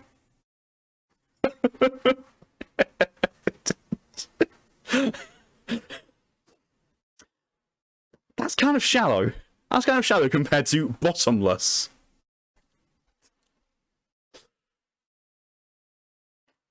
Despite the misgivings of his captain, Dr. Weddle was declared officially fit for combat on 30th of July. This is one of my favourite SCPs now. Theta 7000 were deployed to attempt insertion into Firebase 5, a Chaos Insurgency facility uncovered via the accidental encoding of its location on a cognito who had a carrier wave directed at Site 01. No previous attempt had been made to exploit this information, as the SCP-7000 effect was expected to nullify the professional advantage Foundation agents enjoy over Chaos Insurgents. It was therefore deemed the likeliest test case for Dr. Weddle as a field asset. Operation Black Swan's first mission took place on the 3rd of August. Mission transcript. MTF Theta 7000 Fortunate Sons. Captain Andrea Adams. Adams. Dr. William Weddle. Luck. Agent Dario Ozalos. Chico. Agent Brandon Bruce. Lee. Agent Seong Jin Han. O'Reilly. Agent Natasha Kolskova. Brit. Agent Murad Kulyev. Tanner. Transcript begins. Theta 7000 approach the operational zone in their modified Chinook helicopter. Adams, sound ready? Britt, ready. Tanner, ready. O'Reilly, ready. Chico, ready. Luck, I don't want to be here. Lee, ready. Adams, all arms ready. Drop. Theta 7000 repel to the rooftops. Adam, Britt, Chico, O'Reilly, Tanner, and Lee land instant. Luck twists his ankle. Luck, shit, fuck. Adams, breach. Tanner, breaching. Got dog on me because she had mum from the spy bot. Aww. Tanner sets an explosive on the roof as the team heads to cover behind an exterior air conditioning unit. Luck leans on Lee for support. Their helmets strike and Luck is momentarily dazed. Tanner, get down. Adams pulls Luck behind the air conditioner. Luck stumbles and falls, losing 1 combat boost. The breaching charges detonate. Adams, get his damn boot on. Luck, I'll do it mine, not taking that chance. Get his damn boot on. Lee replaces Luck's boot. All set, kiddo. Luck, piss off. Adams, positions. 7000 takes positions around the new ingress point in the roof. Adams, clean cut. Good work. Tanner, thanks. A sudden crack appears at the edge of the aperture, and the portion of the route Luck is standing on collapses. He falls into the structure. Chico, did we lose Luck already? Adams, move in now. Theta 7000 enters the facility via the aperture, which has not collapsed further. Lee finds Luck sprawled on top of a presumed Chaos Insurgent who is now unconscious.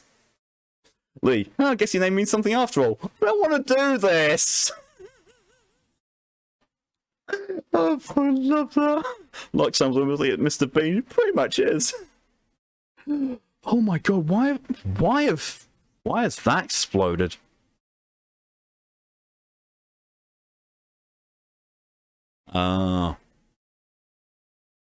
Okay. Nothing important. So I'm wondering why I suddenly had 9+ notifications when I had 1. Later 7000 are standing in an access corridor. There are red flashing lights and semi-spherical globes on the ceiling, illuminating 2 rows of doors, some open, some closed. Adams gestures and the team begins cautiously checking each door. His character in D&D that only rolls nats 1s. I've had a character like that. Adams. O'Reilly? O'Reilly. On it. O'Reilly locates a wall panel, then pulls on various components until wires are exposed. He retrieves an electronic multi-tool from his belt and carefully affixes the leads to it. Luck twists his other ankle and O'Reilly checks the radar out. Jesus fuck! Chico, all clear ahead, Cap. O'Reilly. They have 3 different gas systems ready to go, if you can believe it. All disabled now. Got a schematic for traps ahead, too. Will Wheaton. Adams, how many? O'Reilly, it's the CI, boss. Only over 100 in the next few rooms alone. I've shut down everything that triggers remotely. Just watch your step and you should be fine. Adams, alright, moving on, people. 37,000 proceed down the hall at a brisk pace. Luck runs to catch up, falling flat on his face twice. The 3rd time he turns in midair, landing on his back. He's unable to right himself. Adams, halt! Lee retrieves Luck as Adams bends to examine a metal strip embedded into the floor grouting. Adams, wire of current. How'd you miss that, O'Reilly? Alright, sorry, Cap, wasn't on the schematic. Adams, fucking CI. Good thing it wasn't active. Adams glances at Lux. Lux sneezes. I can't see! Theta 7000 heads to the end of the corridor. The door is ajar. Adams, cover. Theta 7000 takes cover to either side of the door. Luck crouches down behind Lee. Both microphones capture the sound of fabric tearing. Luck, god damn it! Now just imagine SCP with Blackadder and crew. I think we found it. A series of gunshots ring out, striking the door frame. The team is positioned such that no round finds its mark. Adams, dazzle. Lee throws a flashbang grenade through the door. Heads down. Luck begins to sneeze again. His head is raised when the grenade detonates. Luck, incoherent screaming. Adams, forward. 37,000 aided into the next room, a wide T-junction. Luck continues to scream and struggles to his fate. I can't fucking see! Later 7,000 subdue 5 insurgents in tactical gear with minimal expenditure of ammunition. Luck staggers along the wall behind them, occasionally walking directly into it with muffled curses. This sounds like an episode of Jackass. Adams, where's the main breaker? O'Reilly, Jesus. Kiri, hello and welcome, and thank you very much for the raid. Hello and welcome, raiders. We are reading SCP entries. Let me get you a shout out, Kiri.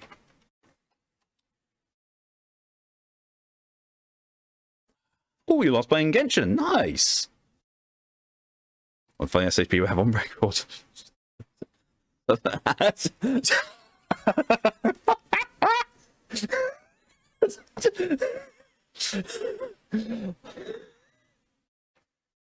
Sorry, Lydia, I wasn't sure if you'd fallen asleep because you said you were tired.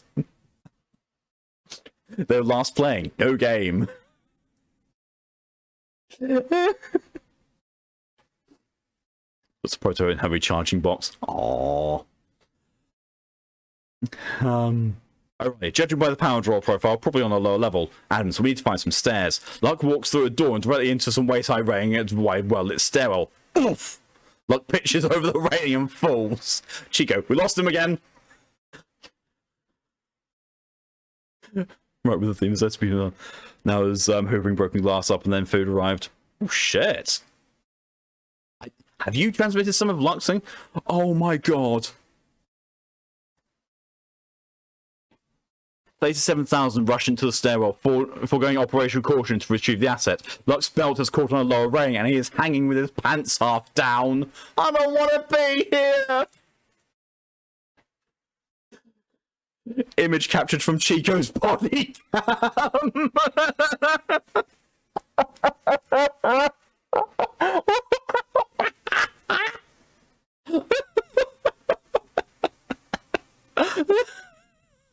What the fuck? Oh, thought SCP was usually horror stuff. It is. This, and to be fair, the premise of this one is horror. It just also contains the unluckiest person in the world to comical extents. SCP is all sorts of stuff. Sometimes horror, but sometimes just derp. That's what the community wants to be. Mother knocks a glass of water over. Ooh, not good. Hope everyone's alright though. Adams, get him loose. 37,000 explore the stairwell and attached halfway as Lee detaches Luck's belt. Luck falls to the floor. I want to go home. Lee, is your home child-proofed? Suck! Suck my gunfire resumes. 37,000 take defensive positions and return fire. Brit, looks like 2 fire teams cap stuck in good. Oh, which way's the breaker? O'Reilly quickly checks his device and scans the halls he points. Take Luck and Lee, we'll hold them off. I don't! Shut the fuck up! Adams, Britt, Tanner and Chico provide cover fires. O'Reilly, Lee and Luck take the indicated door and rush along a new passage. The sound of gunfire recedes. O'Reilly notices a wall-mounted electrical panel. Alrighty, here we go. O'Reilly trips a series of circuit breakers. A distant groaning sound can be heard. Front doors opening. Send in the cavalry. Adams responds over helmet comms. They're jamming our signal. Alright, damn it, can't do jack from here. Ops outside might be able to crack the code, but there's a lot of luck involved in those CI ciphers. Luck reaches into his helmet to scratch his nose. He's unable to remove it again. Help! It's like, help. Adams, we got signal control. This is Adams. Send in the ASVs. Expect heavy resistance. We'll give cover. Adams, Britt, Tanner, and Chico advance on the insurgents. O'Reilly suddenly sneezes, removing his hand from the circuit breaker at the moment it begins to spark and catch flame. Luck, in attempting to remove his hand from his helmet, has lodged his index finger in one nostril. Alright, that was a close one. Ceiling mounted sprinklers briefly activate, then cease. There's a flash, a muffled explosion beneath their feet. Adams, what was that? Get back here, pronto! Thank you, Torin, for your contribution to the Drunk Stream Challenge. Lee and O'Reilly head back down the hall. Luck trips on a loose floor tile and stumbles through a plated glass office window. Lee, oh, for fucks. There's a loud crashing sound from the office Luck now occupies. Lee and O'Reilly rush to the broken window to see that the floor has caved in again and Luck is gone. Alright, must have overlooked some systems in the floor when the breaker blew. Lee jerks a thumb towards where the remainder of 37,000 are engaging the insurgents. That stairwell goes down at least one more level. O'Reilly sighs. The two agents return to the hall. Their teammates are pushed into an attached atrium and are trading fire with insurgents now boxed in by more agents advancing from the entrance. Alright, go and grab the Albatross, boss. And give him a pat for me. Tell me he's a good boy. Britt, go with them. Britt, O'Reilly and Lee cautiously head down the stairs to the bottom level, then proceed along the attached hallway until they reach a large storage facility. Luck is visible in the center, dazed, headed towards a door on the far wall. One insurgent is standing nearby, rifle training him. Alright, shit. Britt, I got this.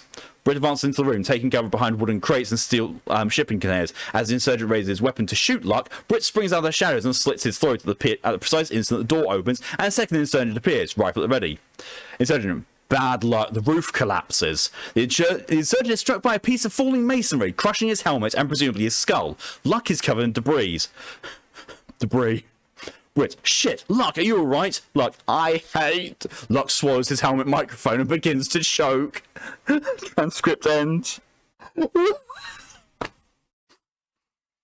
Aftermath. Firebase 5 was taken with minimal Foundation casualties. Dr. Wettell was treated for a broken collarbone. No other members of 37,000 sustained serious injuries. Chaos Insurgency losses total 37 individuals incapacitated or killed, and one major supply and repair depot now under Foundation control. Several stolen SCP objects, multiple vehicles employing pyrotechnical components, and 3 prisoners recovered on site. Poor guy. Analytics Department review of shoulder camera footage reveals the near absence of anomalous probability factors in the atrium firefight, suggesting Dr. Wettell did in fact absorb all SCP-7000 effects over the course of the operation. In the interim between missions, SCP-7000 continues to take its toll. My poor sick throat.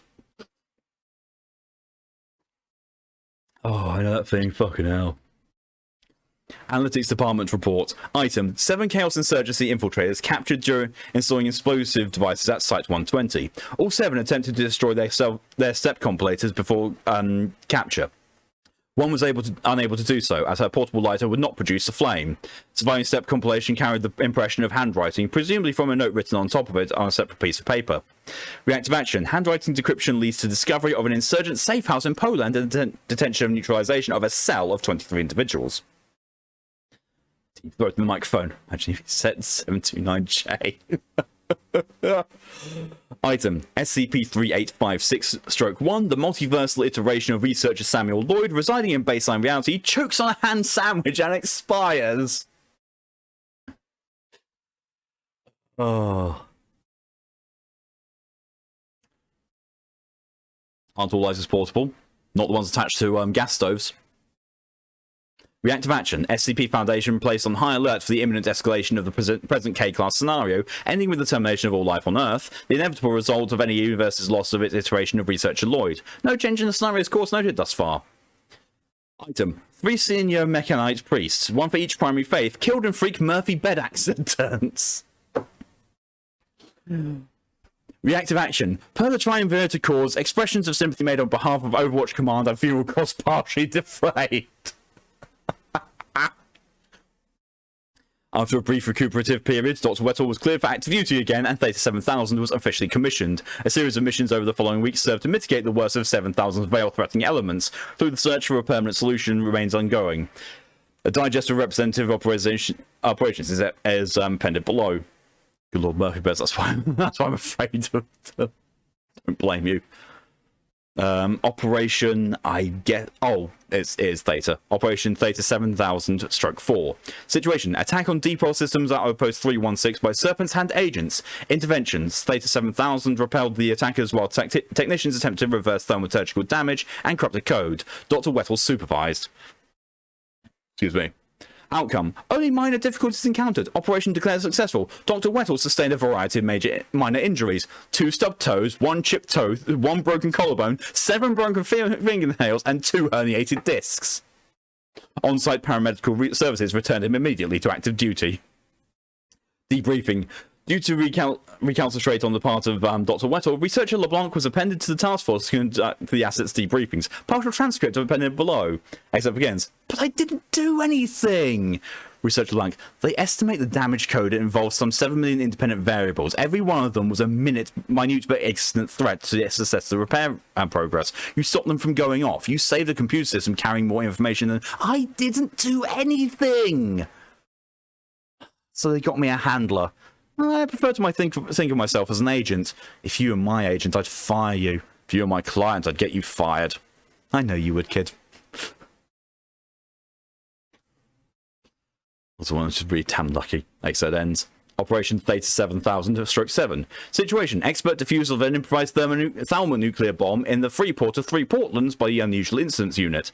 Intervention: joint action with the SCP Foundation via the presence of Dr. Wettell. Exhausted from an earlier operation that same day, Dr. Wettell attended in his sleep via the provision of an army cot. Outcome: post-defuse investigations revealed 3 separate anti-tampering measures on hair triggers which had not been tripped. Dr. Wettell swallowed 3 files during the operation. Swallowed 3 flies during the operation. UIU representatives and Dr. Dan agreed the technician would not be informed of this correlation. Remote bomb diffuser. Dr. Wettell supervising at the center. Oh my god. There's Dr. Wettell.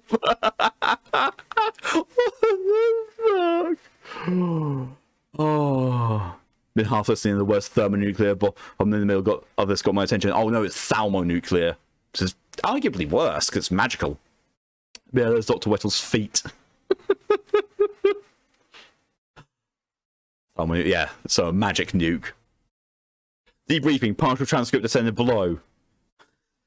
Dr. Wettell, I did what? LeBlanc, you mean about the I mean about the bomb! Excerpt ends. Operation Theta 7000-13. Situation: O5 Council required escort to a classified location on the Asian subcontinent. Intervention: Theta 7000 partnered with MTF Alpha 1 Red Right Hand to complete the pilgrimage. Outcome: success with no operational complications. Per regulation, as active anomaly, Dr. Wettell was kept as far distant from council members as was feasible. Nevertheless, O51 encountered him in compromising positions on 3 separate occasions. Debriefing, partial transcript appended below. Excerpt begins. Dr. Wettell, I don't want to do this. Researcher like, I know you don't.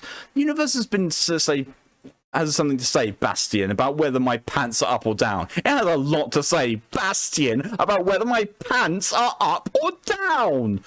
Man, I'm really sorry. I can't do this anymore. I can't. Don't let them make me. Okay, I won't. I promise I won't. What? I won't let them make you. We'll miss the next appointment. Let them come and get us if they want. What are you going to do? Shoot Researcher and the goose that lays the golden egg? You get it? Bastian? Laying an egg is slang for messing. Bastian, you have one job. What is it? To keep my sorry ass in gear, so do it. Oh, I guess I forgot that geese can bite. After you, Dr. Wettell. They spit too, so watch the fuck out.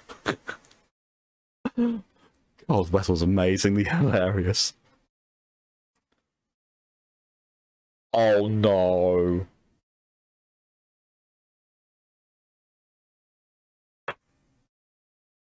Operation Theta 7000-27.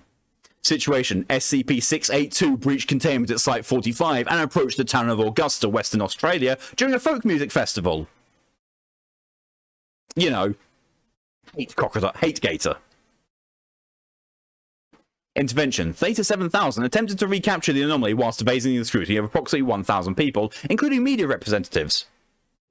Oh fuck, 682. Hate gator.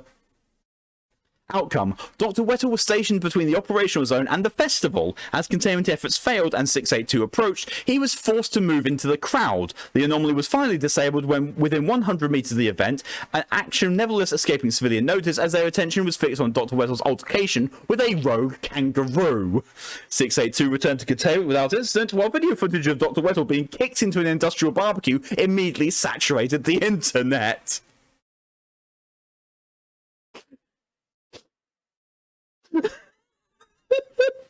Poor Wetzel.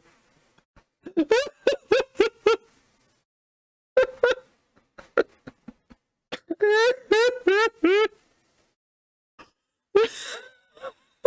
the fuck? Oh my god.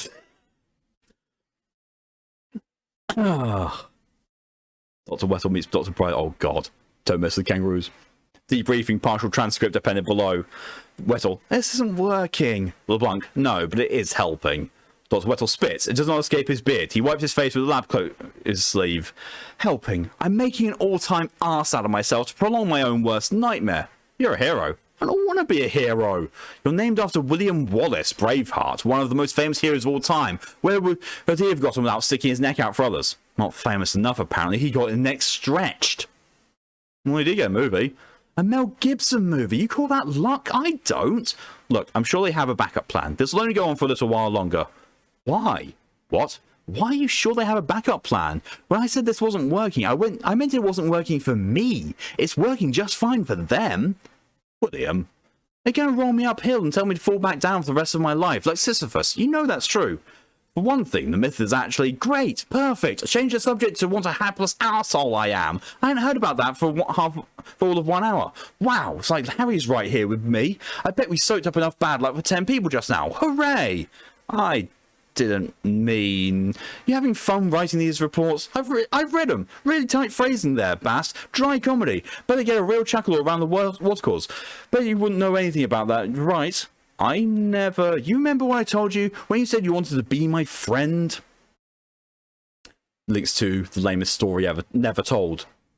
Well, now I regret it, so fuck off Bactus 43 and let them tell you... and then tell them your next set of funny stories in person. Silence on recording. After a moment, researcher LeBlanc leaves. Excerpt ends. I think Dr. Bright is one of the few individuals 682 would actually want to keep a distance from. Probably yes. They're trying to get close to the water as well. Another reason to never ever go to Australia.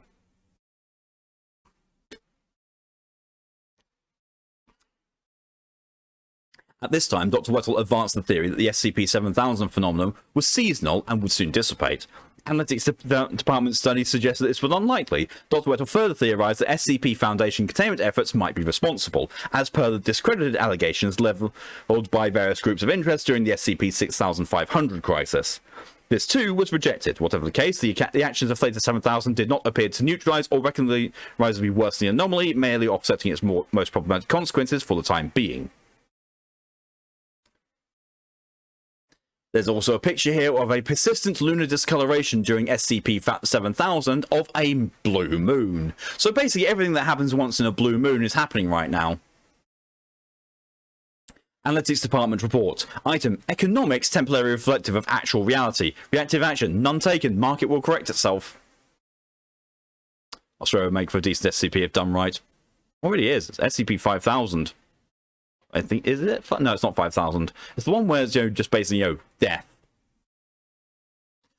Item: 2 counterinsurgency infiltrators evade capture after attempting to enter Site 79. Chief Security had changed the daily password on a hunch. Reactive action. 5 days later, Foundation personnel intercept an urgent call for medical aid from a townhouse on the outskirts of Yumagumi. Discovering a cell of 12 insurgents violently ill with COVID-19. The agent who encountered the infiltrators at Site 79 had tested positive shortly after their escape. A series of step compilations found in the townhouse outline a grandiose set of sabotages and thefts to be carried out at Japanese facilities. On inspection, each is found to have been individually impractical due to unforeseeable on-the-ground exigencies. Item. Bunk theory of manifesting popularized by Rhonda Bryan's The Secret, with no basis in either science or parascience, becomes inexplicably efficacious. Reactive action. None taken. Neither evidence nor the lack thereof have any apparent effect or on individual belief in the technique's efficacy as before 7000. On August 24th, an encoded transmission originating from the Chaos Insurgency's hardened mobile array was received by Overwatch Command at Site 1. Though deemed a low priority at the time due to Insurgency's vastly reduced profile in light of their recent heavy losses, the ensuing conversation did finally present one possible casual explanation for the scenario itself. Overwatch Command 05 Council Minutes. Excerpt begins. 051. Hazard screening. 052. Active and proactive. 051. Very well, let's hear what he has to say. A white silhouetted face appears on the screen, front-lit by a glowing Chaos Insurgency insignia. The engineer. Time's almost up, friends. Do you have a response? 1. To what? Time was being up? Not as such. Engineer. The message. Expunged. You have less than 1 hour to make your decision. 1. Should I know what message you're talking about? Redacted. Because I'm afraid you have me at a disadvantage. The engineer pauses. The ultimatum we delivered you. 1. Let me put you on hold for a moment. Engineer. What game are you put? 051 cuts the two-way audio feed. Any idea what he's on about? 5. We haven't received a message from the insurgency in months. 7. Not unless we're speaking metaphorically. Engineer's face retreats further into shadow, obscuring his features. 1. I think he means it literally. Anybody else? No? 1 reactivates the two-way audio feed. Engineer, your misguided mission of containment, which you know to be disastrous, and yet, 1. Sorry, were you still going? Cut you off there, you know we can't see your mouth. Engineer silhouette visibly stiffens. 1. Oh, so this is a little embarrassing, but we're pretty sure we never got any messages from you, at all. 8. Your vengeance has been particularly intermittent of late. 3. That always bothered me, the word is intermitted. Why even quote it if you're not going to do it right? Engineer, you think this is a good time to stall when you only have minutes to spare? 13. Redacted, please. We didn't receive any message. When did you send it? Engineer, on the day of chaos, the 13th of July. 9. 1307. Appropriate. 1. We had any record of suppressed communication on the 13th to 2. Yes. 13 messages from IP addresses associated with known hackers. The file size and packaging was consistent with random cyber terror attacks originating from the Russian Federation, and as such the messages were scanned for viral content, returned positive results in each case, and were deleted unread. Engineer, what? That's ridiculous! We chose the addresses at random! 6. Oops. 8. Oops. Engineer sighs. We'll send again. Don't block us this time. 1. You could just tell the engineer ends the call. Be like that. 2. 2. Yes, we've received something. The IP address they're spoofing this time belongs to a robocall center in Mumbai, and our antivirus system returned another false positive. I examined the file personally, and it appears safe to view. Those are like your brother's birthday. Your brother was born on the day of chaos. So it's a video? Well, I suppose we ought to. The holographic video screen in the center of the room flickers to life. The insignia of the Chaos Insurgency is displayed. The engineer's voice begins to speak.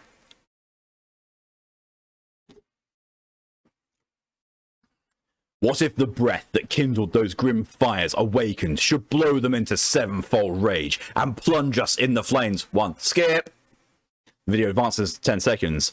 Long struggle is at an end. The rotten paste of lies of which the false foundation is composed will finally crumble, and all they have built atop will tumble down to dust. For the first time, the numbers are not on their side. For the first time, the red right hand holds all the cards. 051. Speed it up.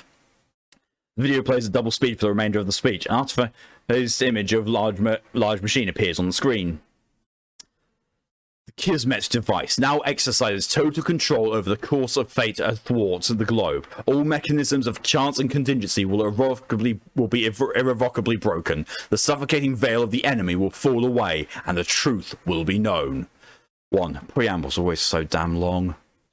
There is, however, an alternative, a means of preserving the long night you have cast over mankind entire. Surrender your seats to the red right hand. Return your loyal soldiers to the fold.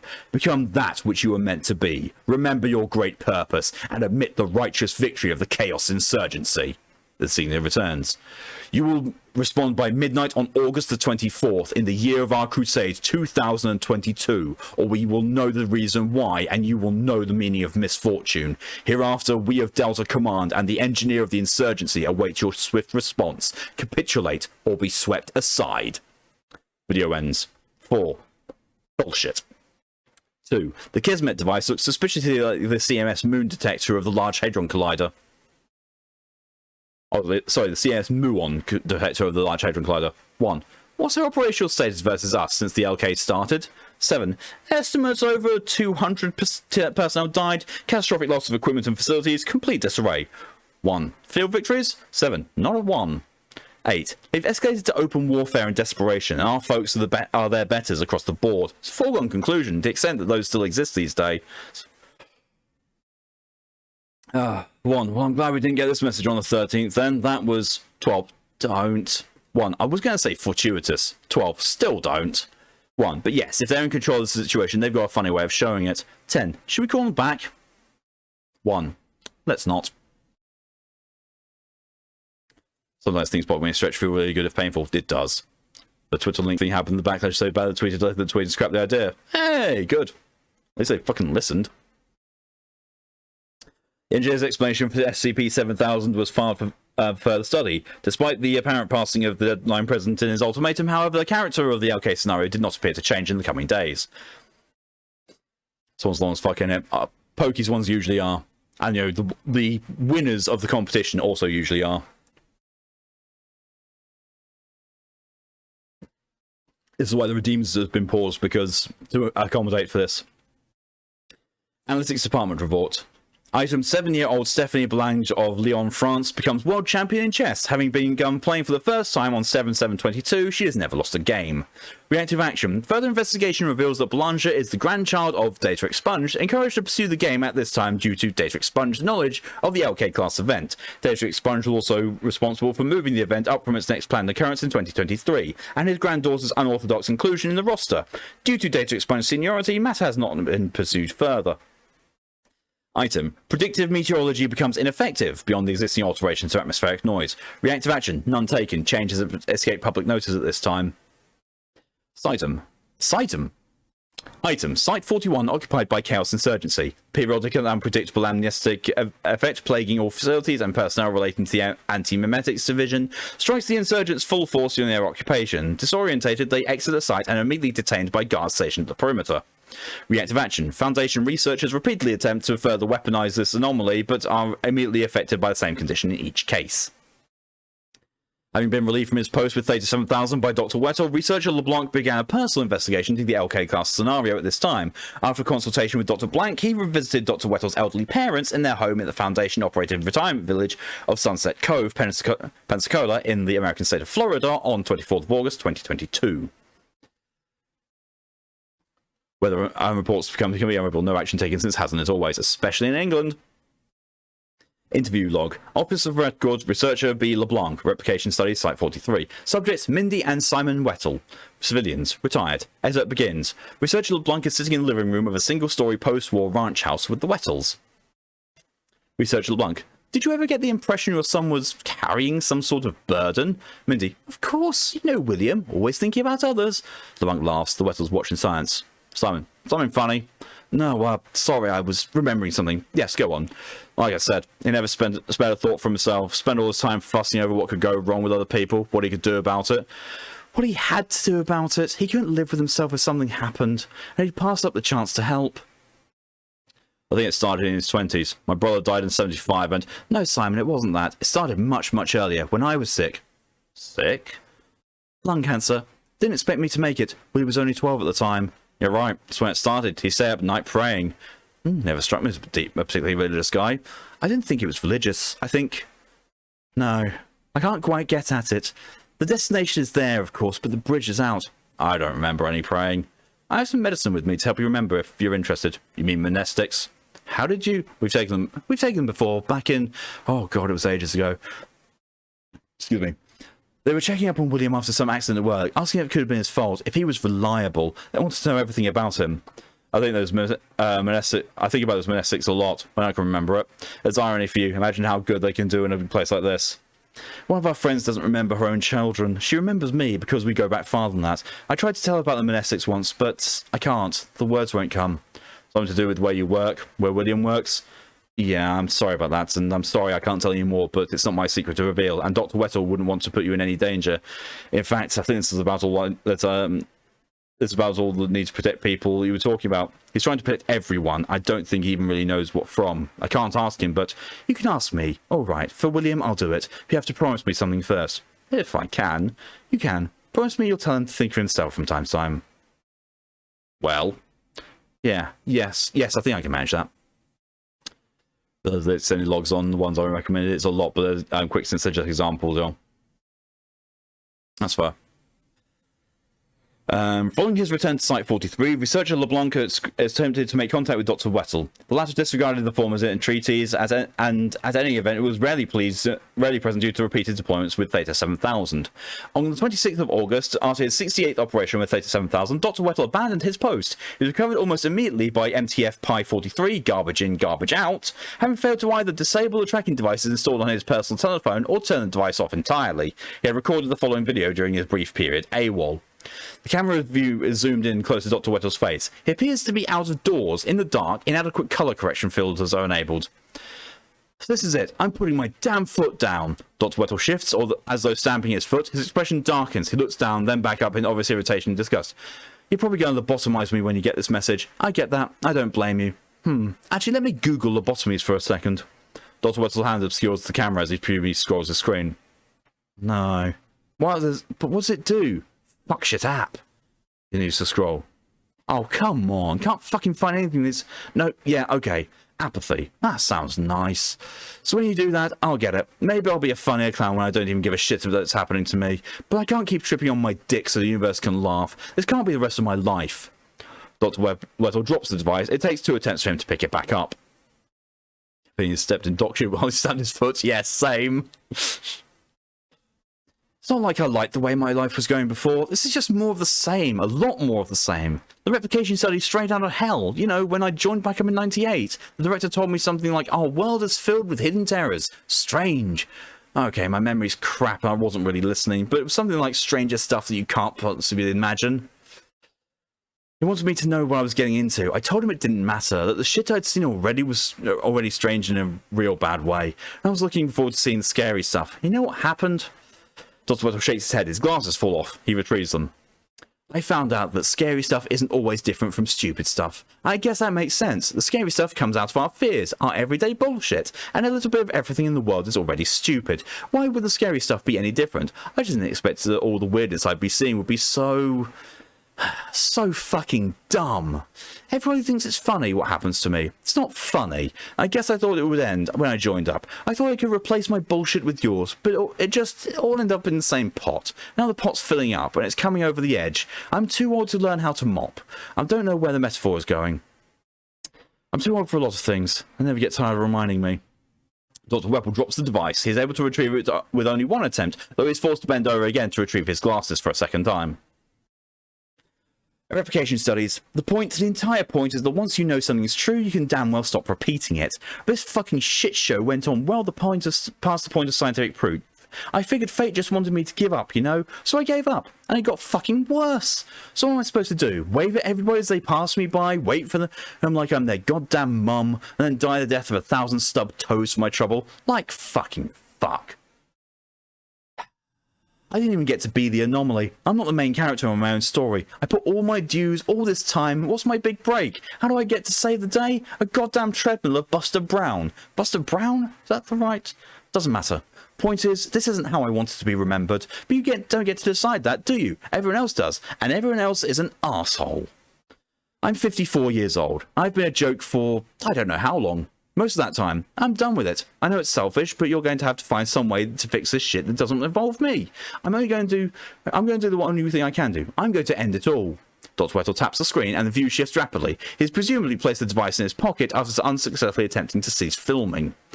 The view returns suddenly to Dr. Weddle's face. Okay, that came out wrong. I mean, I'm gonna run away. I just heard how it sounded in my head. Alright, running away for real now. Dr. Weddle's face is suddenly illuminated by bright lights. Footsteps can be heard approaching. Oh, shit. Dr. Weddle was remanded to the custody of the Emergent Threat Tactical Response Authority. Dr. Dan requested his transportation to Area 08C for debriefing. Debriefing log. Officer of Record, Dr. Dan, redacted Director ETRA. Subject, Dr. W. Weddle. Replication stage, Site 43. Dr. Dan and Dr. Weddle are standing in the Foundation Mission Control. Technicians are monitoring all Foundation probes, stellar phenomena, and civilian satellites or space flights. Dr. Richard Bernard is overseeing operations from the rear.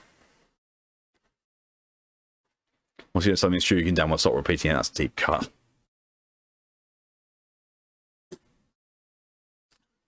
It's time, Dr. Dan, it's time you had a little perspective, I think. Take a wider view. Weddle, show, don't tell. Well spoken for a change. Bring her up. Her? The technician transfers the specific probe feed to the main board. Teich watching over us. SCP-179 Solar Corona could need to have the sensors. Let's just bring that up for you all to see. Boop. That's kind of worrying.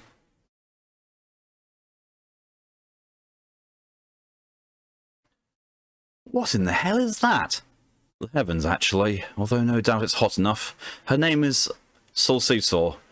She stands vigil over the stars, directs our attention to potential threats. Well, looks more like she's directing our attention to Chaos Undivided. What? Warhammer 40k, they've got a wagon wheel logo. You don't care. Yeah, not really. But you're not the first person to look at this and think Chaos. She normally has a lot fewer arms and usually pointing in specific directions, or, you know, less specific ones. Most of my colleagues are convinced the LK has driven her batty and she's just acting out of confusion. I'm guessing life is confusing isn't the big important life lesson you brought me here to learn. No, it's not. I do think her threat compass is on the fritz, but I don't think that's what we're seeing. I don't think this is her equivalent to a blue screen of death. Hey, did I ever tell you I'm the only guy at the office who can reliably get Windows 10 to BSOD? The point is, I think she's still trying to communicate something to us. If it's cardinal direction, someone ought to tell her. We already know those. I think she's pantomiming the Wheel of Fortune. I'd like to buy an explanation. The Wheel of Fortune is a tarot card. It represents change, the alteration of one's situation. Success. Fate. Luck? Luck. It's a reminder that there are intraceable, implacable, impersonal forces constructing and constricting our destinies. Always seemed plenty personal to me.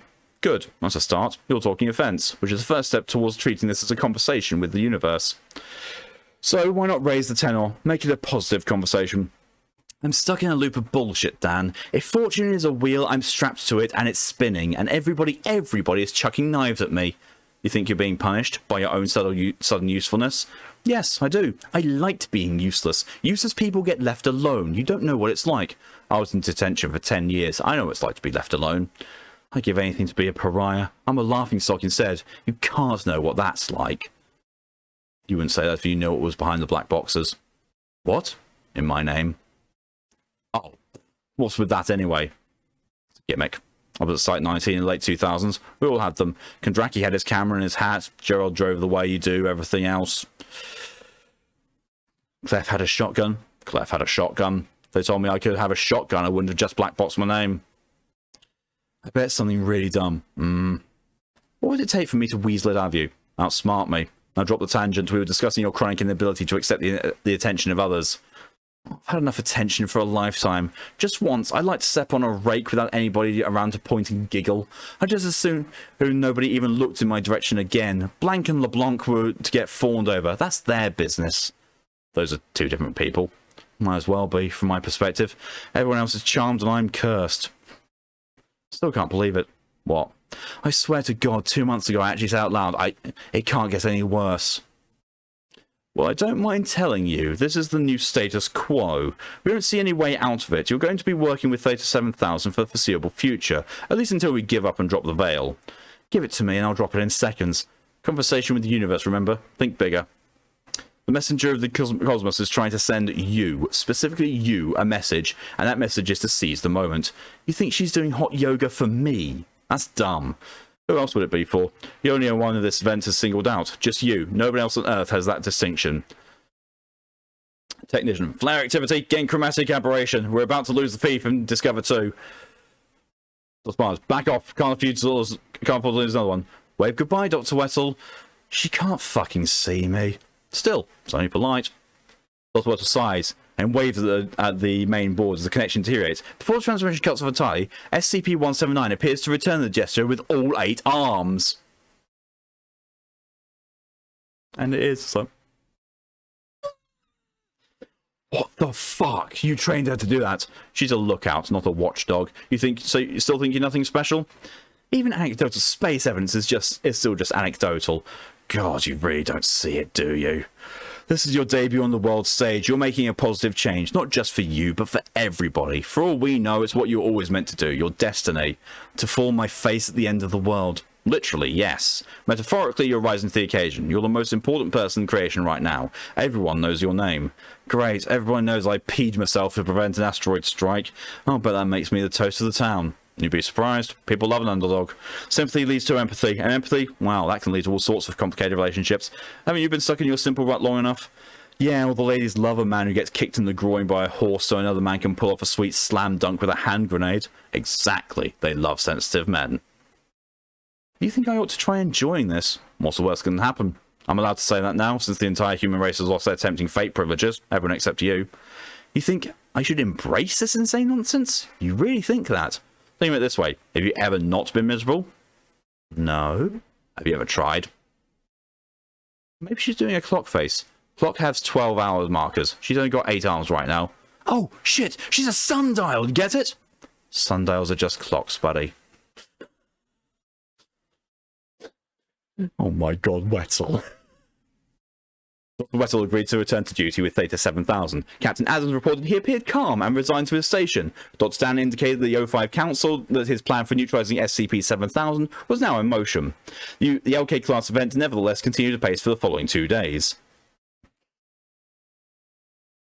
And that's it. Analytics Department report. Item. SCP-6263, an anomaly formerly triggered spelling and grammar mistakes in all attempts to point out spelling and grammar mistakes, resumed operation for precisely the amount of time it required to precipitate, over the course of 3 days, the incarceration of outgoing United Kingdom Prime Minister Boris Johnson.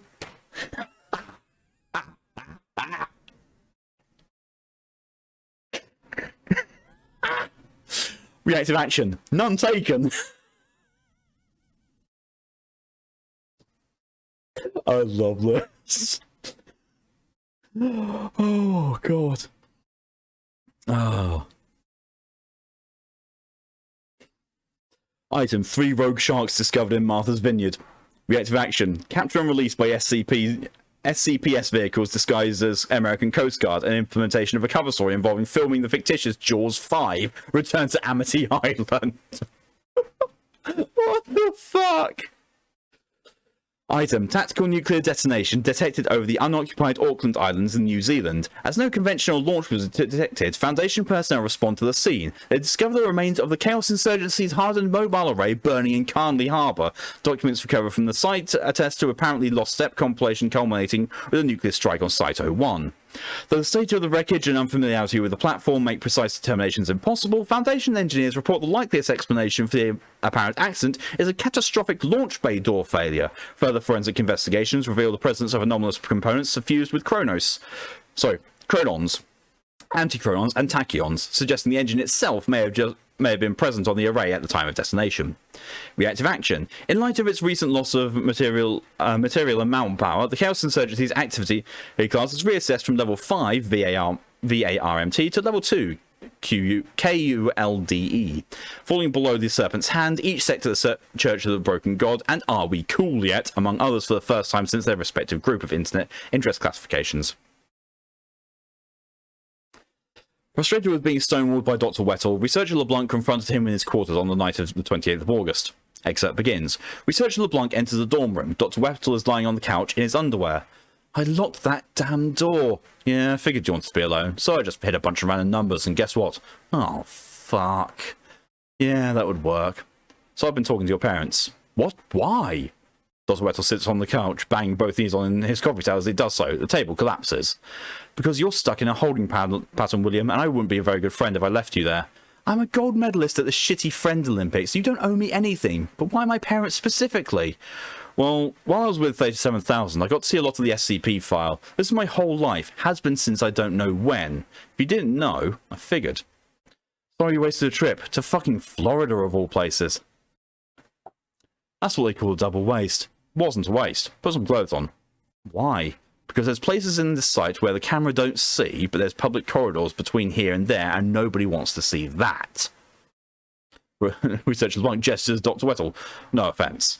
How would I not take offense? Excerpt ends. Dr. Weddle and researcher LeBlanc exited the former's quarters and proceeded into the achromatic abatement station, escaping the effective audiovisual range of the site's surveillance cameras. On returning to view, Dr. Weddle appeared distraught and agitated. He returned to his quarters alone, pacing for several hours before pushing a variety of random items off his bed and lying down to sleep. Just after midnight, he began speaking to himself. Well, you just think they keep 7,000 running until the Chaos Insurgency got wiped out by means the engineer tripping over his open shoelaces straight into a door of the Foundation site. Yeah. Dr. Weddle, it can't be that simple. It can't be that simple. It can't be. SCP-7000-1 is inconsequential and requires no containment. Exactly. Exactly. That's all there is to it. He's full of shit.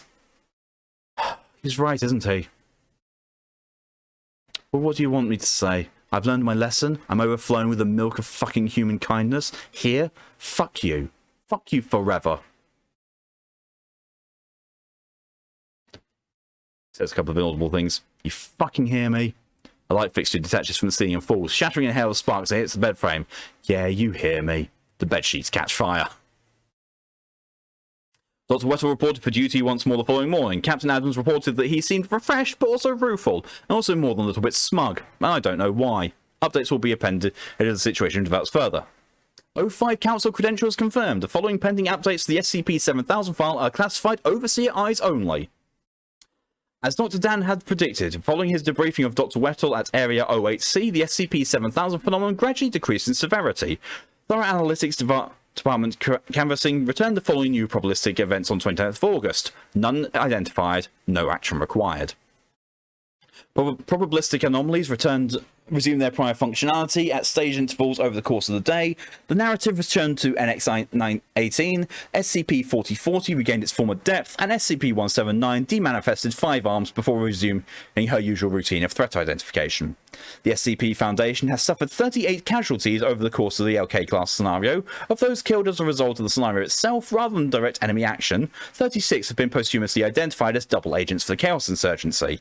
The remaining 2 are under continued investigation, despite significant global economic reshuffling, structural and material destruction, and immeasurable interpersonal catastrophe. All civilian deaths attributed to 7000 appear to have involved individual moral failing or spectacularly poor decision-making processes. Cover-up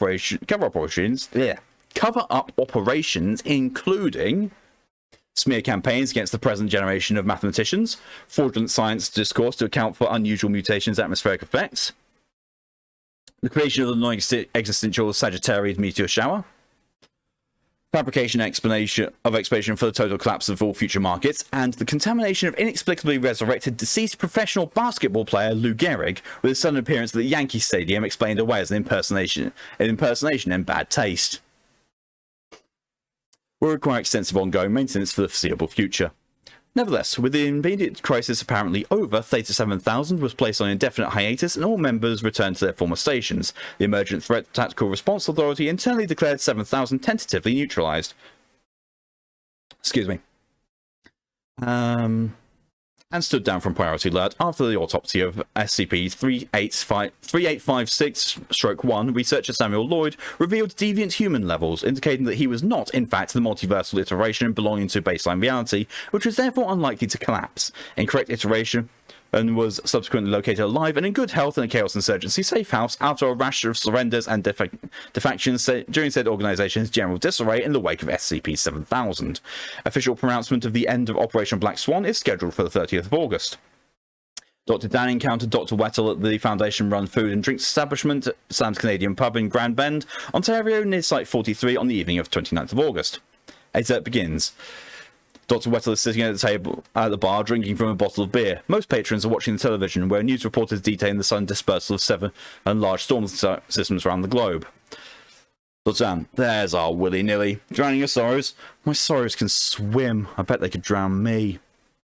Who'd you get that one from? Harry. He wrote most of my lines. Seriously though, how are you holding up? I'm up right enough for a guy with a knife in his back. Look. No, I get it. I'm not mad. This is what you are known for, right? You're the guy who doesn't need to play a game of chess to see how it ends. You know how all the pieces move already. Everyone knows how the pieces move in chess. That's pretty basic. See? Didn't even miss a beat. That's Dr. Dan. So I suppose you figured it out then? No, I didn't. Of course I didn't. I never figured out anything in my life before the other day. Someone else figured out for me, and then I figured out they were right. Goddamn replication studies all over again. Who's the someone? A friend. And what did your friend tell you? This was all about me. From the start, it was all about me. I caused it. This was my crisis. Did he figure out why? He did. You don't mind if I gloat and explicit? I've had 3 beers. I don't mind much. It started with Blank's wedding, and your assistant's dating. It started a long time before that. Sure, fine. But it was the romance that set you off. It's pretty chummy crowds at 43, and it hasn't changed that much since while you've been there. But now they're all pulling away from you, and you lost your shit. I wanted to make something of myself. I wanted to be someone. I wanted a wife, until you thought you were putting her in danger. I wanted a family, until you thought your bad luck was contagious. In the end, I just wanted everything to stay the same, and I couldn't even have that. So yeah, I lost my shit. I really thought my life would turn around at some point. I thought it for 20 damn years. Everyone says I'm slow, but I guess 20 years is my minimum speed. You decided you were done. You gave up. You were never going to be popular. You were never going to be noticed. You let the universe win. The universe wasn't done playing. You tried to be content with nothing, so your anomaly made you the single most important, invaluable, and famous person in the Foundation, in precisely the worst possible way, because it wasn't the way you wanted. SCP 7000 happened because of you. I don't even want to know what the body count was. Universally arseholes already, as far as the AD can tell. A whole lot of people got a violent wake-up call they won't soon forget. They got a second chance to chart their courses in life, because of you, indirectly. And that's the key word, indirectly. It's not your fault. It's not like you ever had control over what was happening. Like everything else in your life, just sort of happened to you. And as soon as you decided you kind of liked it, after a little pep talk, the corner turned again. You're not allowed to enjoy anything that much, right? So it took back everything it gave, turned you back into nothing. No offense. Nothing is one of the nicest things anyone's ever called me. But yeah, sure, that's a sensible explanation. I'm pretty pleased with it. You single-handedly tricked me into ending a K-class scenario. That's what I do. You didn't, though. Because you're wrong. Pardon? A long time ago, I made a pact with the universe to live a sucky life, but not too sucky, and then I forgot, and then I broke it. This was the revenge. What are you talking about? Excerpt resumes 50 minutes after Class 10 domestic application. This is a separate thing, apparently. Mindy Wettle. I remember it like it's happening right now in front of me. It was in our old house on Stockholm Road, back in Peoria. I was going to bed, I'd been smoking in the garage, Simon was already asleep. I thought William would be too, but just as I was walking past his room, I heard him whispering to himself. Research LeBlanc. Can you remember what he said? I can hear it. He's saying, take anything you want, take anything else you want, take all my stuff, take all my friends, take all my chances, take everything good and keep it. Just don't take my mum. Simon Wettle places a hand on his wife's shoulder. Don't hurt my parents. Hurt me instead. For as long as you want, I can take it. I promise. Please. Jesus. Just a boy. He shouldn't have had to go through that. I never smoked again. Excerpt ends. Back to the present conversation. Turns out I was talking to the universe a long time before I met you. I told it to use me as a punching bag, and then I went to sleep. Do you remember those late night thoughts the next day? I don't. So what? You're a 2-time reality bender? Or you prayed to the ceiling and Fortuna heard you? Something heard me, and it took me up on the offer. It got good value for the next few decades, and then, well, you got one thing right. Everybody else was moving on and up, except me. Everyone else had change in their lives. I wanted that. I needed that. And some new memorable night, half drunk, lying on the couch in my dorm in my underwear, I asked for it out loud. Didn't remember until my friends thought to check the security feed. Let me get this straight. You think you caused your own luck anomaly, and you think you made it worse by breaking the terms, and then what? deciding you liked it wouldn't fix the problem. No. Sorry, buddy. You're talking to the guy who beat the no-luck scenario, because I decided I didn't like it. Didn't like being important to everyone else's expenses. You should try introspection sometimes. I'm new to it and it's a rush, so I did something about it. Because it turns out I might be fat and dumb and slow, and a magnet for other people's bullshit, but I'm not helpless. Wait. I thought this was all happening to me, right? I thought I was stuck, but it was me all along. My life might be fucked up, but that's my life. I'm in control. I set the terms, I just never knew it until now. Wettell, are you saying you intentionally set things back to normal? Made your deal with the devil again? You spoke to the ceiling, and the ceiling answered? Pretty much. Your speech did help, though. Too flowery, but the sentiment was nice. Have you grasped the full implications of this yet? A lot of things, I guess. What's on your mind? You, Dr. William Wettell, destroyed the Chaos Insurgency. Every clown has his day. Oh, you're back to mixing metaphors. Yeah, well, that's one of the perils of writing your own script. Hey, wait, there's another implication too. Which is what? I outsmarted you. Well, what? Well, what's behind the black boxes? You promise... Inaudible. Huh? Inaudible. I can't hear you, Daniels! The other patron turned to look at Dr. Dan, who is now standing with his arm in the air. He glanced at them and sits back down sheepishly. Daniels. Yeah. Dr. Dan Daniels. Yeah. Dr. Daniel Daniels. Yes. Go on, have your guffaw. Dr. Wettell extends his hand. Dr. William Wettell. Dr. Dan raises an eyebrow and considers Dr. Well for a moment before taking his hand and shake it. I told him you were more than just a gimmick, you know. I wasn't wrong about everything. So you're going to reclassify 7,000 neutralized? You know what? I think I have a better idea. Yeah, you shit, I bet you do. Two individuals take the bar stools behind Dr. Wettell and Dr. Zan. Dr. Blank, how you losers doing? Sore. LeBlanc, who's buying? Dr. Wettell, flippy for it. Dr. Dan presented a brief on the future of SCP-7000 to the O5 Council the following day. Excerpt begins. Dr. Dan, so that's what I think. We do that and we reclassify the LK scenario as 7000D, the invisible powers that should be kept happy. 5. You're absolutely certain these are the explanations you want on record? Definitely. It takes all the credit away from Wettell, which ought to satisfy the flagellistic urges of his anomaly. And it's not like the CI are in any position to argue. If I'm right and minus one very embarrassing incident recently, I always am. We should never have to go through this ridiculous rigmarole again. 1. What makes a certainty just kind of sense? 10. I understand the D proposal, but I'm interested to hear your rationale for the new 7000 file. You don't think this risks tipping the balance back in his favour, causing another crisis? No, I think the loss of prestige ought to counterbalance it. I've run the whole thing past the analytics department and they concur. 13. Still, why do it at all? He was never that important, never will be again. I think we owe it to him, don't you, for being such a good sport. 1. Once again, I move we accept in toto. Sound off. D means decommission for record. Cool. Votes 4 came to O5's 1, 2, 3, 4, 5, 6, 8, 9, 10, 11 and 12. Abstaining were 7 and 13. No one against. Motion carried. 1. So just see something there. No, I did not. 1. It's been decided. Wettell will go along with this freely. He'll be happy enough. After all, he had a hand in it. Do you see the new file photo for 7000? Excerpt ends. Per Dr. Dan's request, the SCP-7000 file will be forked into two new database entries. Bare bones drafts are presented below for review. SCP-7000-D, Level 3 confidential. Containment class decommissioned. Special containment procedures. The remains of SCP-7000-D-1 are undergoing investigation at Site 19. No further containment measures are necessary. Description: SCP-7000-D was a progressive probability failure on the planet Earth during July and August of 2022, precipitated by an ontokinetic eigenweapon known as the Kismet device, which is SCP-7000-D-1.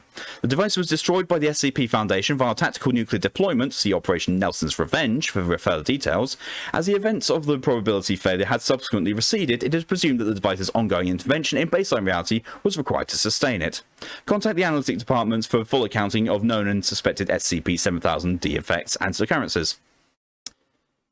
SCP-7000, Level 2, Restricted, Containment Class Euclid, Secondary Class Mehmet, Disruption class, Kenec, risk class, caution. Special containment procedures. SCP-7000 is responsible for its own containment. No experimentation involving this anomaly is authorized without explicit consent of the Emergent Threat Tactical Response Authority or SCP-7000 itself. There is no relationship between SCP-7000 and SCP-7000-D. Description. SCP-7000 is a probability sink concentrating local misfortune in its own person. Dr. William Wallace Wettel, Deputy Chair of Replication Studies at Site-43, and it's just a picture of him with a couple of the researchers that he'd put on a timer. And it came out really blurry because of course it did, because he fucking took it.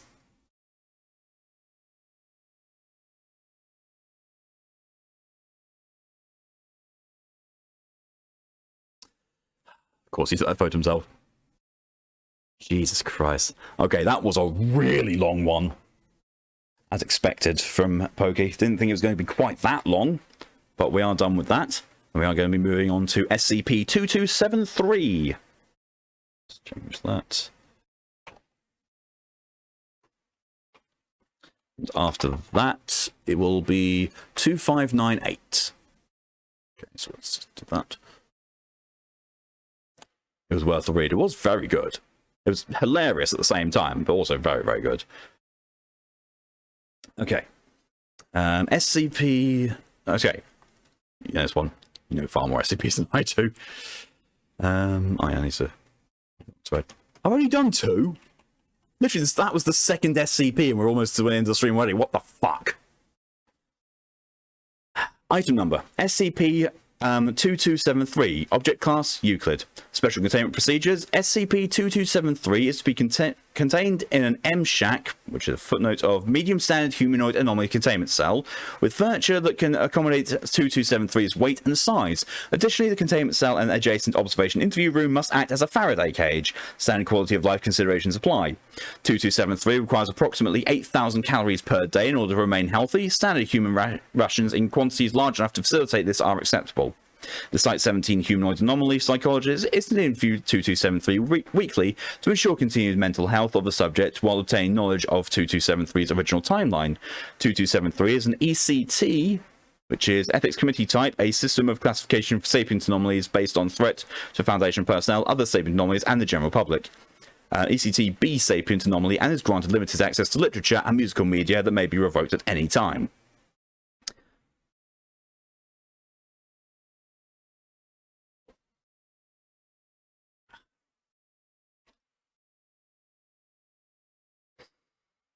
Description. 2273 is a humanoid entity believed to be of extra-universal origin that consists of 2 parts. 2273-1 is believed to be a non-anomalous male human that shares a symbiotic relationship with an anomalous organism. 2273-2. This organism completely covers 2273-1, leaving no epidermis exposed. Notable physical characteristics of 2273-2 are as follows: a chitinous carapace that forms a secondary exterior skeleton, compound lens eyes giving 2273-2 approximately a 270-degree field of vision and approximately 90 degrees of binocular vision. Earth tone and coloration visually similar to military forest pattern camouflage. Advanced musculature that integrates with 2273-1's musculoskeletal system and allows 2273 to carry an estimated 1,200 kilograms in addition to its own weight. Proboscis similar in function to that of a Musca domestica, colloquially known as the common housefly, used by 2273-2 to procure nutrients for itself and its host. Coloured scar tissue similar in nature to tattoos corresponding to military patches and badges. Footnote of these include, but are not limited to, flag insignias, rank insignias, name identifiers, and unit insignias. A fully functional organic radio transceiver capable of transmitting both encrypted and unencrypted audio messages over a wide bandwidth. Footnote of, as SCP-2273 is incapable of normal speech, AM radio receivers must be used in order to conduct interviews. Additionally, it is believed that 2273-2 shares its circulatory and nervous system with its host. 2273 is approximately 2.1 meters in height and 290 kilograms in weight. 2273-2's exterior is heavily scarred on both forearms and shoulder blades. Upon recovery, these areas bore open wounds. 2273 claimed that weapon nacelles were previously mounted at these locations. All written tattoo patterns are in Russian and indicate that 2273 was a major in the 22nd Armored Infantry Division. Footnote of, no such unit exists or have ever existed within the Soviet Union or the Russian Federation militaries. is fluent in Russian and German. 2273 was recovered during investigation of a seismic event and radiation spikes detected outside Dana, Wisconsin on the 13th of October 1989. Links to War is Child's Play. 2273 was found after tracing radio transmissions coming from its location. 2273 was wounded, delirious, and suffering from malnutrition. It offered no resistance to the recovery team. It was moved to Site 17 shortly after its recovery. Selected interview logs. 2273 initial interview log. Interviewed 2273. Interviewed Dr. Friedrich. Site 17, human animal psychologist. Forward. Interview was conducted primarily in German. 2273's ability to speak using AM radio has been ascertained during recovery. Dr. Friedrich in Russian. Hello, can you hear me? 2273 in German. Your accent is atrocious. Yes, I can hear you. Let's speak in a language I know you'll understand. Dr. Friedrich in German. Ah, yes, all right. I'm told you want to name Alexei Belatrov. Is this true? Let's quit with the pleasantries. I'm a prisoner of war, and you are my interrogator. You killed my men, tortured me, and left me to die in the wilderness. Have you not done enough?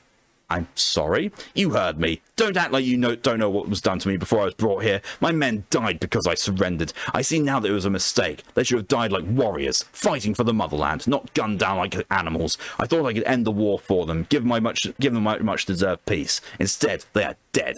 Likely not even buried, but left to rot. I am here, being interrogated by some skinny in an American concentration camp. Alexei, do you know where you are? No, and it does not matter. You will not break me, filthy dog. Have 8 more SCPs stored in the 400s. Jesus Christ. And transcript. Closing statement. 2273 remained largely unresponsive after the final transcribed remarks. Dr. Friedrich opted to discontinue the interview shortly afterwards. Following this interview, Dr. Friedrich put forward a request to provide 2273 a limited amount of low-level information regarding the Foundation in order to gain 2273's trust, furthering cooperation. Footnote of a standardized briefing introducing sapient anomalies to highly restricted overview of the Foundation.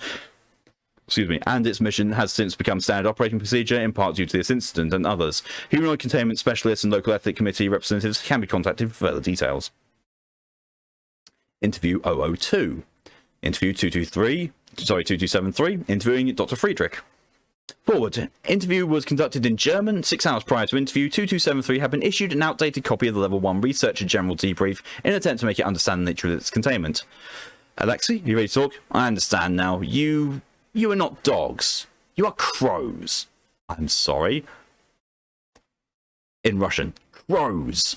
In German. It is Red Officers' slang for your people. You do not fight in the war. Instead, you steal weapons from both sides for whatever purposes. Containment, I suppose. I guess this means I'm no longer the place I came from. Da. Yes, Alexei, that's right. We need to find out where you came from so we might be able to figure out how you got here and possibly come up with a way to get you back. Do not lie to me, skinny crow. You're going to keep me in this cell forever. You and I both know this. Fine, I won't lie to you.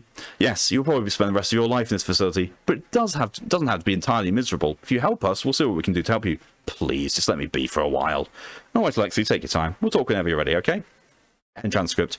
Closing statement. 2273 began showing signs of severe stress shortly after reading the issued document. However, most signs and acts of aggression seem to have ceased. Interview 003. By Dr. Friedrich again. Forward. Interview was conducted in German. This interview took place upon 2273's request 3 days after interview 02. Transcript. Alexei, you said you wanted to see me? Yes. I've thought about your offer and I would like to talk. I don't know beyond all doubt also that you're not working for the Americans, so I won't tell you anything you wouldn't already know. This is fair, da? Yeah, I suppose it's a fair offer. Okay. You kept talking about a war. What can you tell us about that? It's the Second Great Patriotic War, the war to end the world. Several years ago, when I was only a child, the Americans launched a nuclear attack against the motherland and her allies. We retaliated in full force. Very few people were left alive, and much of the surface was rendered unusable for farming, or even just living. That is why I'm in this armor. I couldn't survive very long on the surface without it. Oh, okay. What else can you tell me about your armor? It was built for us by the engineers. I don't know how they do it or how they work, but this armor has saved my life more times than I can count, and has been worth the pain it caused me. Can you elaborate on that? How has the armor caused you pain? The armor takes many years to grow. I was only a boy when my parents volunteered me for the program, and getting attached to the armor was likely the most painful thing I've ever felt in my life. But it was worth it, because I'm that much more of a warrior for my country. Everything it feels, I feel. Everything it sees, I see. Everything it smells or tastes or hears, I smell and taste and hear. Everything it thinks, I think. I'm sorry, your armor thinks. Yes, but not how you and I think. It identifies targets, weapons, ammunition, supplies, friends and foes, objectives to be captured, terrain features, hazards. It helps me to formulate battle plans when I'm acting in my capacity as an officer, and helps me to fight war when I'm acting in my capacity as a soldier. You already see how it helps me to speak to my men and my superiors from great distances. It lets me hear the enemy from great distance as well. This armor has served me well. Okay, I think I understand. Can you tell me about how you got the wounds on your shoulders and arms? When you found me, I'd just been captured by the Americans. They had forcibly removed my weapons and my supply pack, creating these wounds. They did this with all my surviving men. Then they identified me as the commanding officer and took me aside. They shot my men shortly afterwards. I thought you were the same Americans who had captured me. I still don't trust you, but I don't believe I have a choice. What can you tell me about how you got here? Do you know? I don't know how I ended up here. All I remember is a bright flash of light, and all the Americans were gone. There were trees I hadn't been there before, but I was very deep in American territory, and I didn't believe they would dispose of an officer such as myself so easily. So I began sending encrypted distress codes and wandered the forest until your men found me. Is there anything else you'd like to know? No, Alexei, that's enough now. Thank you. What did you say your name was? You may call me Dr. Friedrich. I appreciate what you've told me so far, Alexei. Thank you, Dr. Friedrich. End transcript. Closing notes. 2273 showed significantly reduced signs of stress following this interview. Further interviews are recommended. Interview 4. Interviewed 2273 by Dr. Friedrich. Interview was conducted in German. The interview took place the day after interview 03. Transcript. Hello, Doctor. Is there more you'd like to discuss? Yes, actually, there is. Thank you for asking, Alexei. Before we continue, may I make a request? Tell me what you need, and I'll see what I can do for you. You wouldn't happen to have recordings of the Russian composer Pyotr Ilyich Tchaikovsky, would you? I'll see what I can find. Thank you. Now, what is it you wanted to talk about? Yesterday, when we were speaking, you mentioned that your suit was built by engineers. What can you tell us about them? Well, they cannot live unprotected on the surface like you or I, but I don't think they've ever built armor for themselves. Why wouldn't they? Do you know? I'm not sure. Saying it's because only soldiers wear armor, and this is not their war. What do you mean not their war? They're people too, aren't they? Crow, do you not have engineers here in this world? They're very much not like us. They fear the sun, have coats like beasts. Relating to SCP-1000. But are smarter than any man, skinny or armoured, crow, dog or Soviet patriot. Any man you may ever meet. They are what has made the modern war possible for both sides. I see. What else can you tell me about them?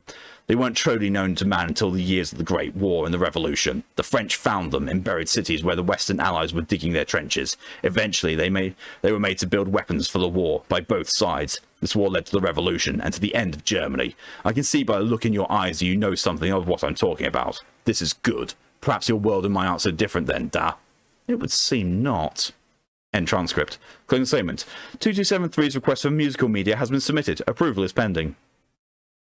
Final interview note, number 119, conducted by Dr. Friedrich. Forward interview was conducted in German. This interview took place as a part of standard weekly interviews. At this point in time, 2273 had been in containment for approximately 2 years.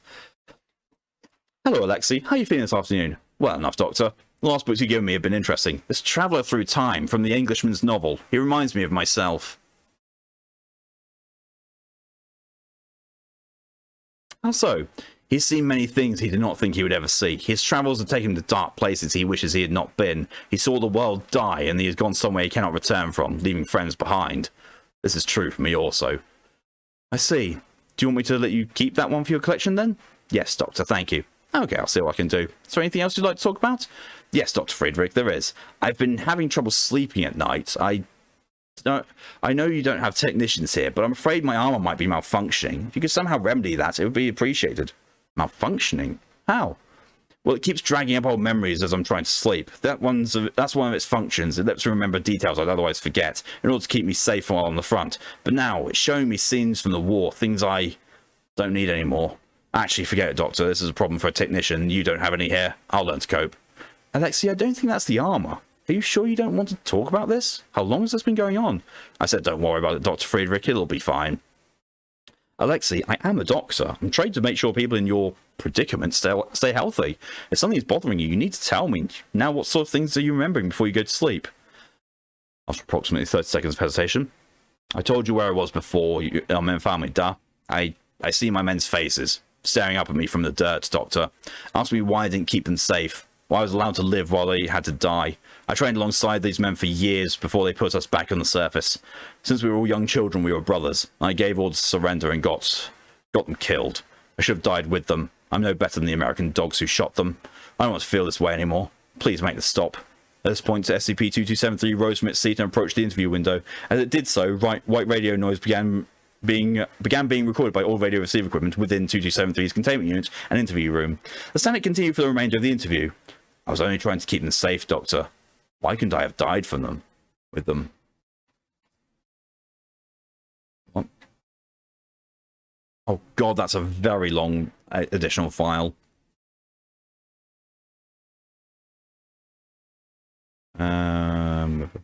Further statements redacted as per Hippocrates protocol. Access requires ethics committee or overseer permission. Dr. Friedrich has recommended downgrading SCP-2273 to an ECTC tape anomaly, granting it limited social privileges for the sake of relieving stress. This proposal is currently under review by representatives of the ethics committee's Site 17 security staff. Let's have a look at what the FX attachment is. That is just really, really long. We're probably not going to get time for much more, but I will read this. Person of interest file number 2273/01. Legal name Alexei Belatrov. Aliases used Father Anvil. Associated groups of interest: the Eastern Clockwork Orthodox Church. Footnote: a Christian Reconstructionist sect with roots in Russian Orthodox Church and the Clockwork Orthodoxy. Reason for monitoring. POI is a former SCP object. POI may possess sensitive information regarding SCP Foundation operations and assets. Course and action. Monitor communications through standard channels. Detain if information leak is detected. Updated 2063-1101. Monitor known and suspected points of contact. Carry out information control measures if information leak is detected. Priority: low. Status: currently believed to be living in the Eastern Clockwork Orthodoxy Monastery in Volgograd Oblast, Russia.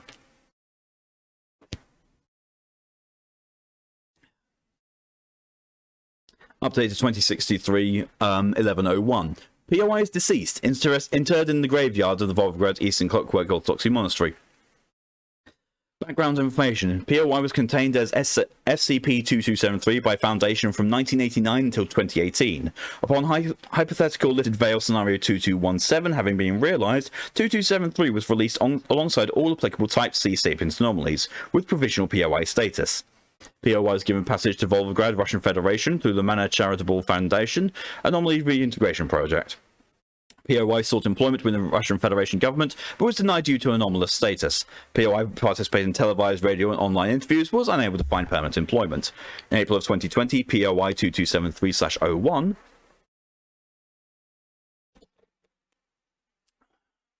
contacted the MCF's Volgograd office for anomaly reintegration, OAR, seeking discrete relocation.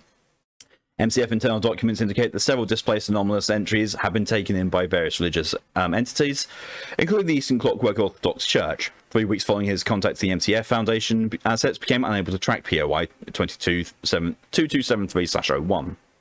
In April of 2021, POI 2273/01 contacted SCP redacted, formerly Dr. T redacted, Site 17 humanoid anomaly psychologist, through written correspondence.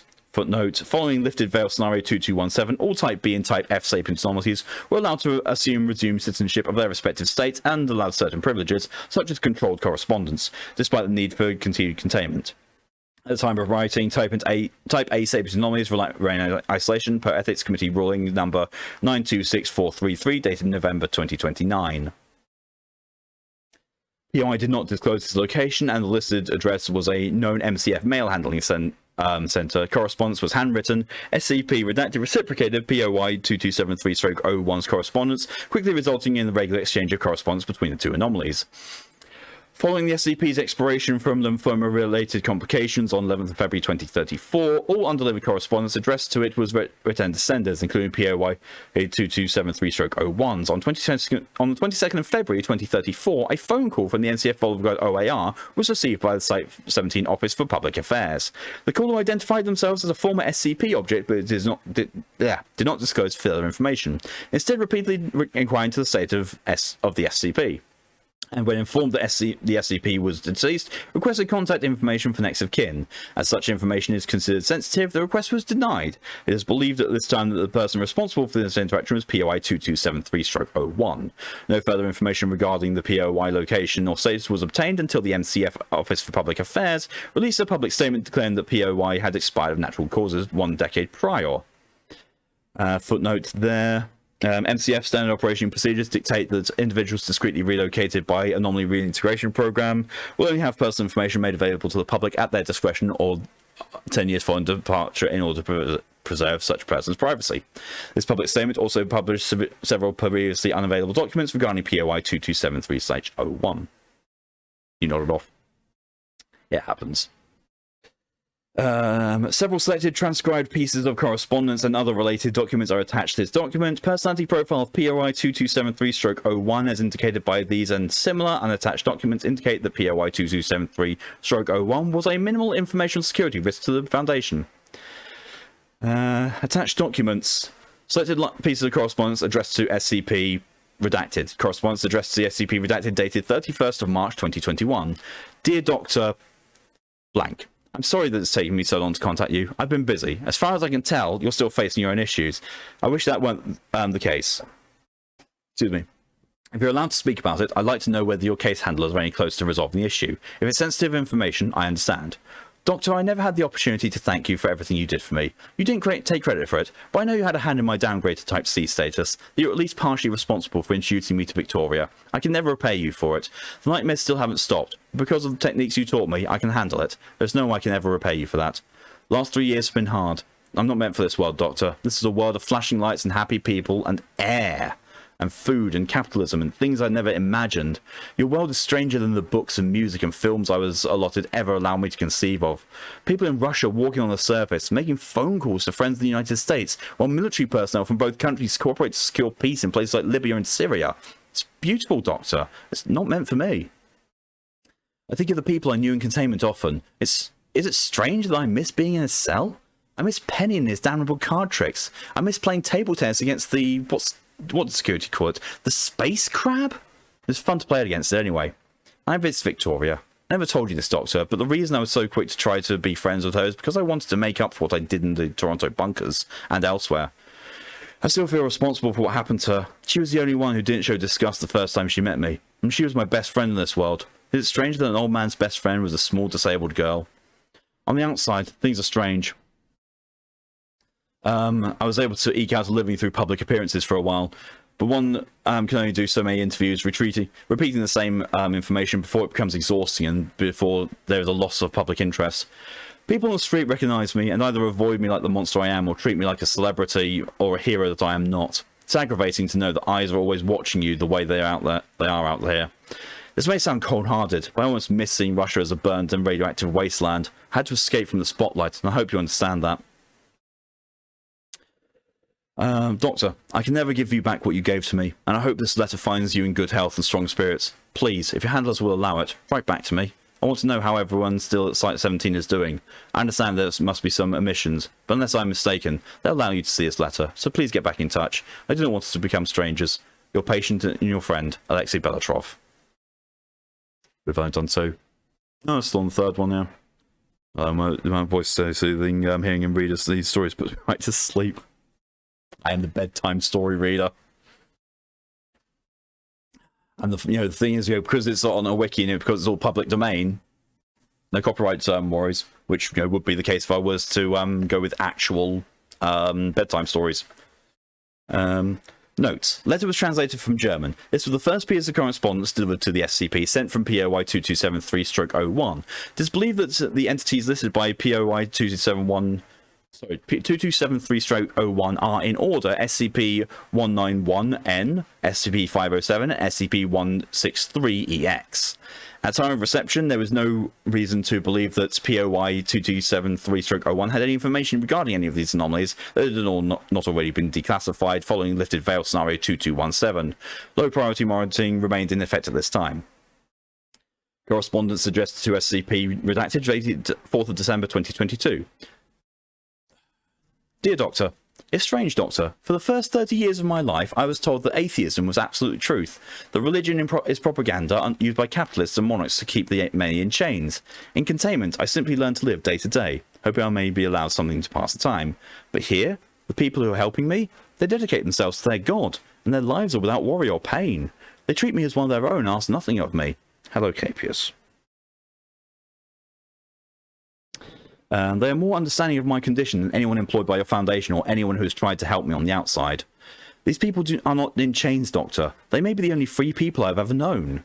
I do not have a television of my own, but on a trip to a village a few kilometers from the monastery, I saw 163 on television. It was being publicly presented during some sort of conference by an American scientist. Glad to see that it's healthy. Perhaps more public knowledge of its existence will lead to some resolution of its homesickness. I can never tell when it was happy, but I would like to think it enjoyed our games. On a similar note, I saw that Penny's published an autobiography of the clergyman here who ordered me a copy. Should be here in a few days. Wonder what he has to say. From what little he was allowed to tell me, his experience with the Foundation had been unique, but I suppose this is true for all of us who lived on the inside of containment cells. Maybe there's nothing to be learned there after all. It feels strange to say this, Doctor, but for the first time in my life, I've started praying. I pray for the people I've never met, and also for people I've lost. I pray for Victoria and Penny and all of you crows. I pray for your health, Doctor, and hope that someday you'll be able to walk as a free man. Please write back when you can. Sincerely, Alexei.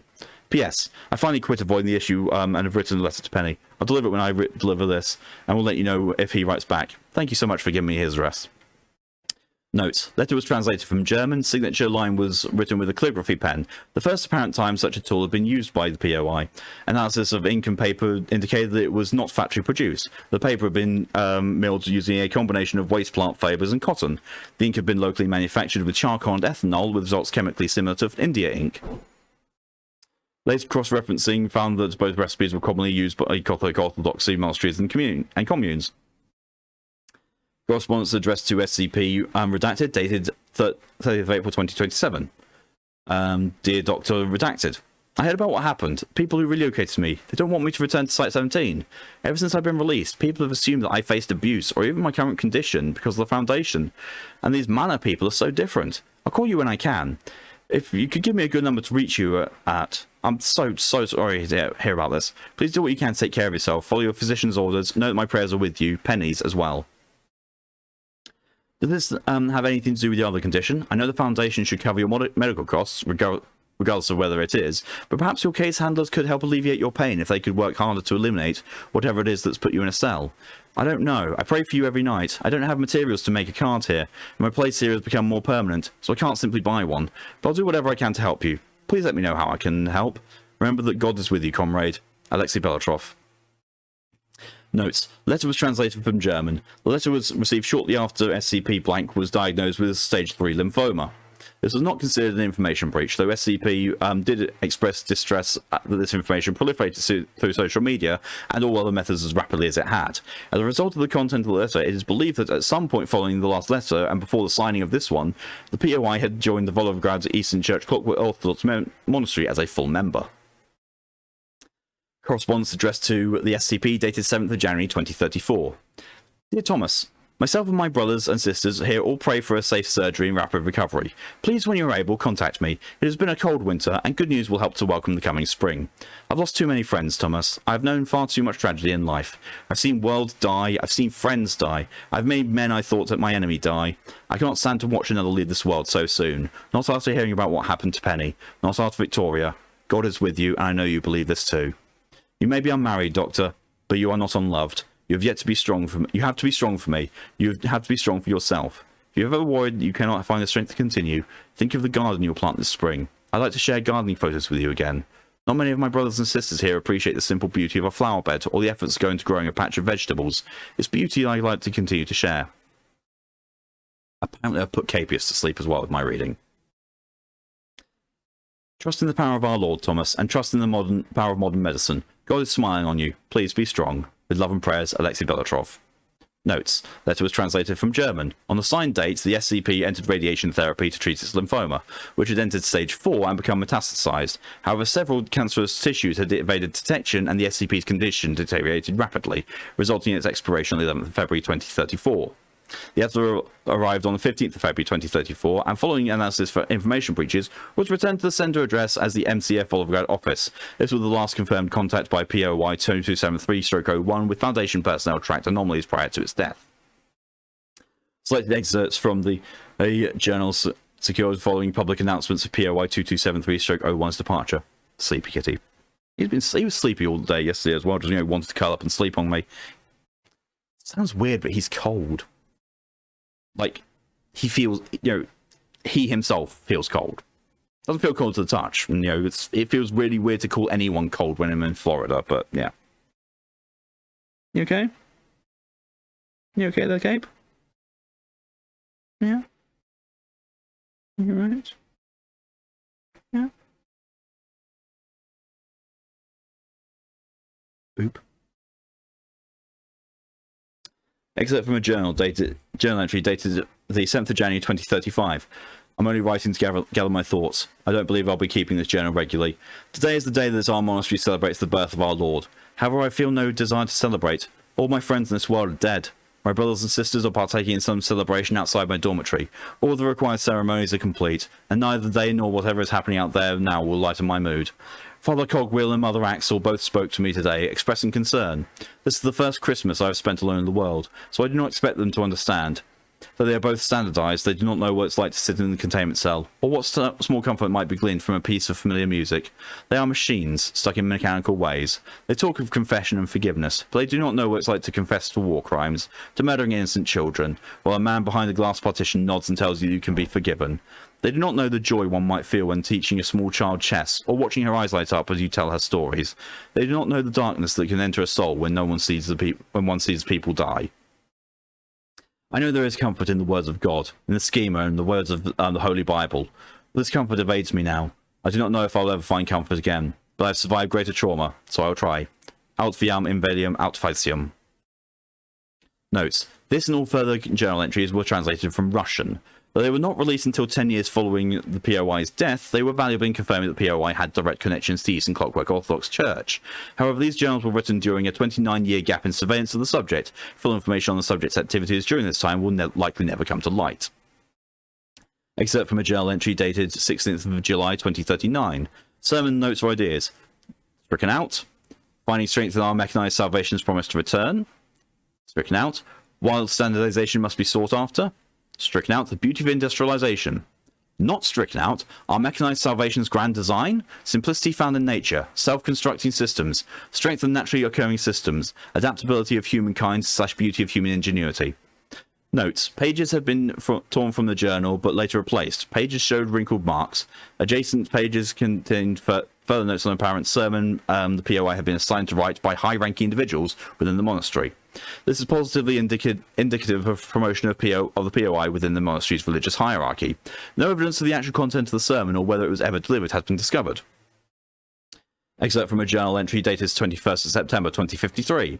I've lived a long life. It's been a painful life. My earliest memories are of mushroom clouds and radioactive rain and cold concrete bunkers. I spent 1/3 of my 95 years fighting a war I should never have believed in, and another 1/3 of my life within a cell I've never seen sunlight and being tossed children's novels to keep me compliant. It's only been the last third of my life so far that what I strongly believe to be the final part of my life that I've seen our God's light and mercy. Goddesses. I know that I am a sinner, and that a prayer or a modest life as the one I have lived will not be enough to earn our goddess's forgiveness. This does not concern me. I have sinned and will pay for my sins in kind. She has cursed me, such that I may not be standardized, but she also blessed me, that I may see the wickedness in humanity and may be equipped to speak out against it. I am not concerned that I will pay for my sins, but rather that I have not fully fulfilled my purpose in her grand design. We are each of us cogs and gears and springs and axles and all other manners of mechanisms in her grand mechanism. She has been rebuilt, and she has departed our world with a promise of return, but she was never truly broken. As we are each of us a part of her, and she is a part of us. I get hints of the broken God. Those who do not follow our faith in the footsteps of our mechanized salvation and of her Son Jesus Christ are not doomed to enter into years of nourishment for the flesh because they are heretics, but because they seek to make violence in the world, seek to dissemble the beauty of her grand design. Buddhist, Muslim, Hindu, Christian, Jew, and all other are equal in the eyes of our mechanized salvation. And it is not those who do not know of the world, but rather those who would hurt her children who are frowned upon, and all of humanity are her children. I do not believe that my time in this world is much longer. Brothers and sisters, when my time of judgment comes, do not mourn me. I would rather you remember these words. The goddess is most pleased with those who seek kind, non-violent resolution to their problems, because a machine whose gears grind against each other is a machine that cannot work. Seek truth, but also compassion. The words are only words. Seek out the truth within them. God bless you all, Father Anvil. In the clockwork of Orcs is basically a fusion of mechanites and Christian beliefs, what I know. Yeah. Notes: the preceding is the final known journal entry authored by the POI. It is believed that the POI has prepared the statement in lieu of a last will and testament, or in addition to one. MCF and Eastern Clockwork Orthodoxy documents indicate the POI was found deceased from apparent old age within his dormitory on the morning of the 13th of October 2053, less than a month following authoring the excerpt. This and other documentation confirmed that POI had achieved some rank with the monastery's religious hierarchy, though a precise date for the adoption of the moniker Father Anvil is unknown. Closing remarks. At this time, it is believed that the POI remains are interred within the graveyard of the Eastern Clockwork Orthodoxy Monastery, where he spent the last years of his life. There is no substantial evidence of information leaks as a result of POI. I am recommending this file for closure. Agent Lakshmi Turnbow, Foundation Records and Information Security Administration. Aww. That was pretty nice. Okay, we're getting very close to the end of things, but we do have time for this next one. This next one's actually kind of short. There we go, nice and long. That's two really long ones that we've had in this one. And one of them was a pokey as well. 2598. And now ending, unless 963 is the next one up after that. Maybe. We may be able to fit in 963. We most likely won't be fitting in... yeah, we're not fitting in SCP integer. We're not going to be fitting... And definitely not going to be fitting in 973 either. Do that. Right. So. Item number SCP-2598. Object class, safe. Special containment procedures. 2598 is to be contained in a small insectoid containment cell at Site 19. Excuse me. The cell is to be fitted with a food supply capable of sustaining SCP-259 indefinitely, as well as a hanging light source. Footnote 1. Placed at the request of SCP-2598. It is just a fucking moth. Brother, may I have the lamp? Personnel who wish to interview 2598 must first complete 20 hours of training in American Morse code. Description: 2598 is a large yellow underwing moth, Noctua pronuba, wearing a small helmet. Apart from this and its behaviour, no other anomalous characteristics are discernible. Brother, I desire a lamp. 2598 is able to communicate with humans by colliding with her head in a pattern consistent with American Morse code.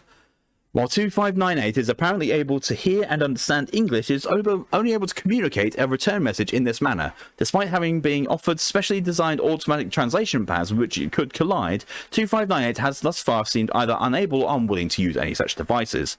During conversation, 2598 will invariably attempt to redirect the conversation towards a sales pitch for, specifically, a helmet designed for moths.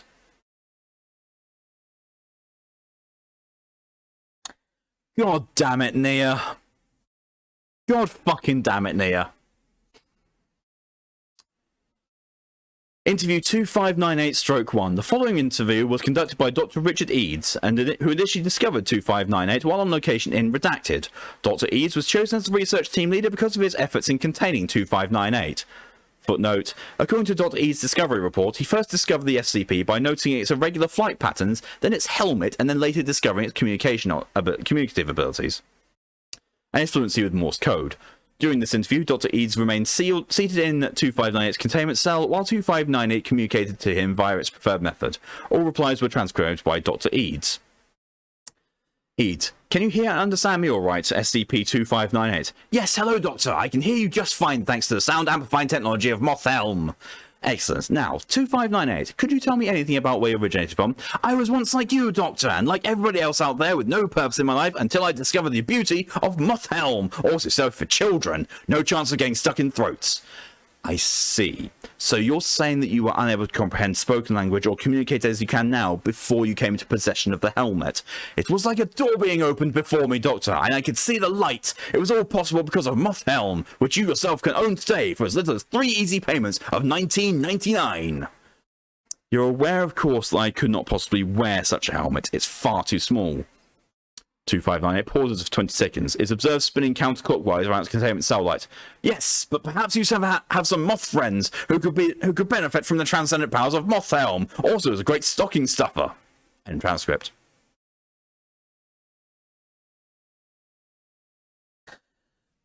Why the hell, Nia, do you manage to find all the SCPs that make me want to eat my own face?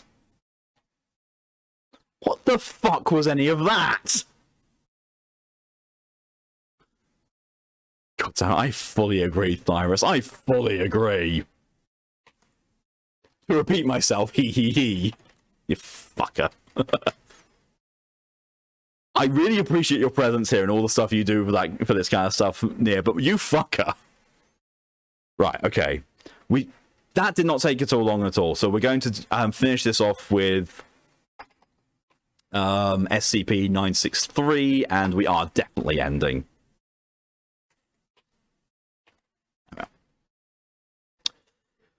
I would still recommend reading the SCP-914 experimentation logs in your own time, since you could probably fill a stream of the page. Yeah, there's a reason why they're not being streamed. There's a compliment. Yes, it is. Yeah, it absolutely is. It's a nice little break from other things. So I'm going to close the integer one. Item number, SCP-963, Object Class Euclid. Special Containment Procedures, SCP-963-1 is to be given into the care of a current D-level operative, as well as personnel classified as Dr. Bright's assistant. This assistant is to be chosen by O5 Redacted for loyalty to Foundation, as well as psychological stability. Stricken out, SCP-963 is to be attached to the subject's forehead or the back of the subject's hand by using a suitably strong epoxy. SCP-9631 is now hung by a chain from subject's neck. 963-1 is not allowed to be hidden upon the subject's body. Any attempts to do so will be met with lethal force. Stricken out, if the current D-level subject exceeds a 30-day lifespan, they are to be executed and a new subject chosen to wear 963-1. By order of O5 Redacted, anybody SCP-963-1 is installed upon is given a stay of execution until it passes on of natural causes, or 963-1 is transferred to a new host. Stricken out, but attention, as of 12-13 Redacted, 963-1 is not allowed in proximity of any Euclid or Cater class humanoids SCPs. This directive is to be enforced lethally. Rescinded by 056, 058, and 059. Stricken out again. Attention, as of incident 239-B, Clef Kondraki, SCP-963-1 is not allowed at Site 17 without the express permission of 30S-05s. Violations are to be met with lethal force. Rescinded by 05, 6, 8, and 9. Description. SCP-963-1 is an ornate amulet approximately 15 centimeters in circumference, made from white gold, with 13 redacted carats brilliant cut diamonds surrounding a redacted carat oval cut ruby in a starburst pattern. It was discovered in the personal effects of Redacted, who had been found dead by apparent suicide, surrounded by a number of supernaturally related books. Our agent in the area found that 963-1 was incapable of being damaged and brought it in according with protocol XLR-8R-Redacted. Dr. Jack Bright, footnote 1, who has been working for the Foundation since the containment of SCP-590. For more information regarding Dr. Bright's mental condition, see Dr. Glass's psychological evaluation. A junior staff researcher of good standing was assigned the responsibility of researching 963-1's capabilities and granted access to Redacted. Later that year, 076-2 broke containment. See document 076-2-19A. Leading to redacted deaths and redacted casualties. Dr. Bright was transporting 963-1 by hand past 076-2's containment unit and was among the first KIB killed in breach. Approximately redacted days later, D1-113 tasked to clear the area of rubble discovered 963-1 among the wreckage and picked it up. An immediate notable change came over D1/113. Interview follows. Interview log redacted, date redacted. Redacted. Could you please tell me your name? D1/113. It's Jack Bright. You damn well know it is. I believe you're Tom Hiley, working for us as part of your life sentence. Don't be ridiculous. I couldn't possibly be. 963-1 was removed at this time from D1/113's possession. A further MRI shows D1/113 ceases all higher brain functions. D963 is returned, upon which brain function and returns. Dr. Bright? What? We appear to have a problem.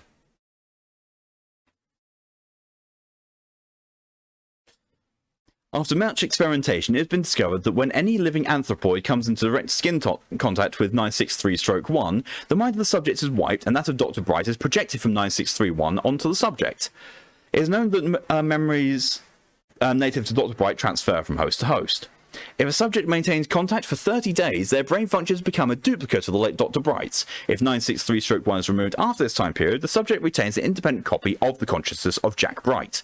Sanctions were put in place to prevent multiple instances of Dr. Bright from being created to prevent Dr. Bright from collaborating with himself. However, it was found that not necessary, as Dr. Bright has proven thoroughly dedicated to the Foundation and its cause. Dr. Bright himself has performed extensive experimentation on 963-1 with the express desire for release from it. Interviews with Dr. Bright indicate that Redacted killed himself in the process of empowering 963-1 and was therefore never able to slave his own consciousness to the amulet. Dr. Bright hypothesized that he accidentally activated 963-1's power by being killed instead of killing himself as the original creator had done. Entry regarding SCP-963-2. On redacted date, orders were given by 059 to attempt to replicate 963-1. All attempts met with failure until SCP-963-2, at which point subsequent data expunged. All information regarding SCP-963-2 is classified level 5. Anyone attempting to access further information about SCP-963-2 without level 5 clearance will be terminated. Oh shit.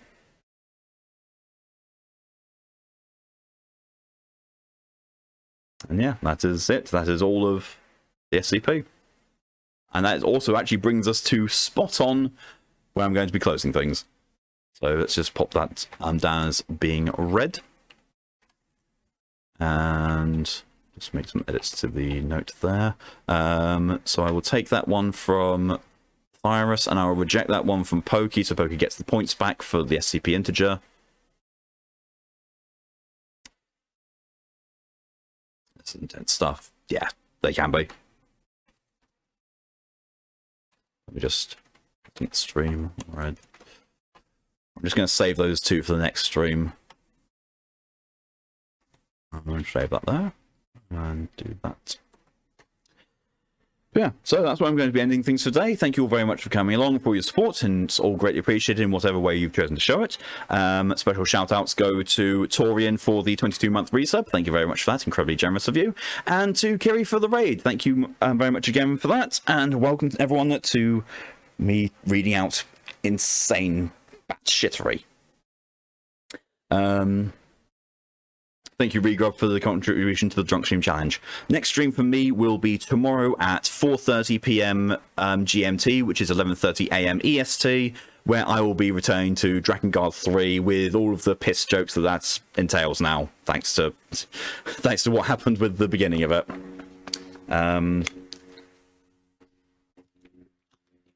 After that, at 1 a.m. GMT, which is 8 p.m. EST tomorrow, we'll be returning to Vampire the Masquerade Swan Song and getting closer to the ending of it. Then there won't be anything on Wednesday as usual. Thursday will go as normal.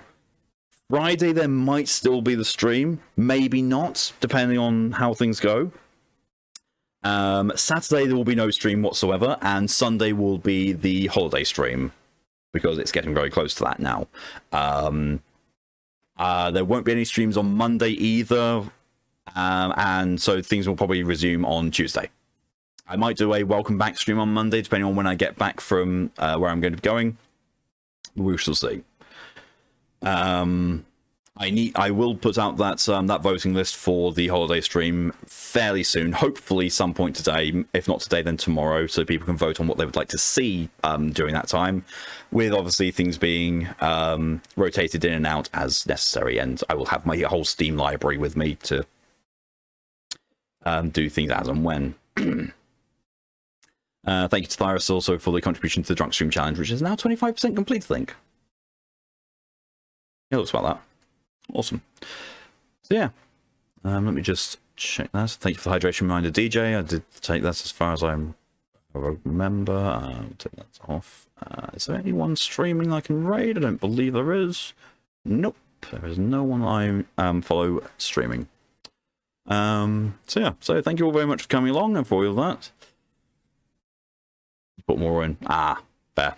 Appreciate it. Yeah, until next time, thank you very much for coming along, and hope you've enjoyed the readings. I'm going to go and give my throat a rest for now. And I hope you have a good rest of your day, a good night, a good afternoon, a good evening, or a good morning, what the time is for you. Till then, though, stay safe, stay amazing, and see you later. Bye!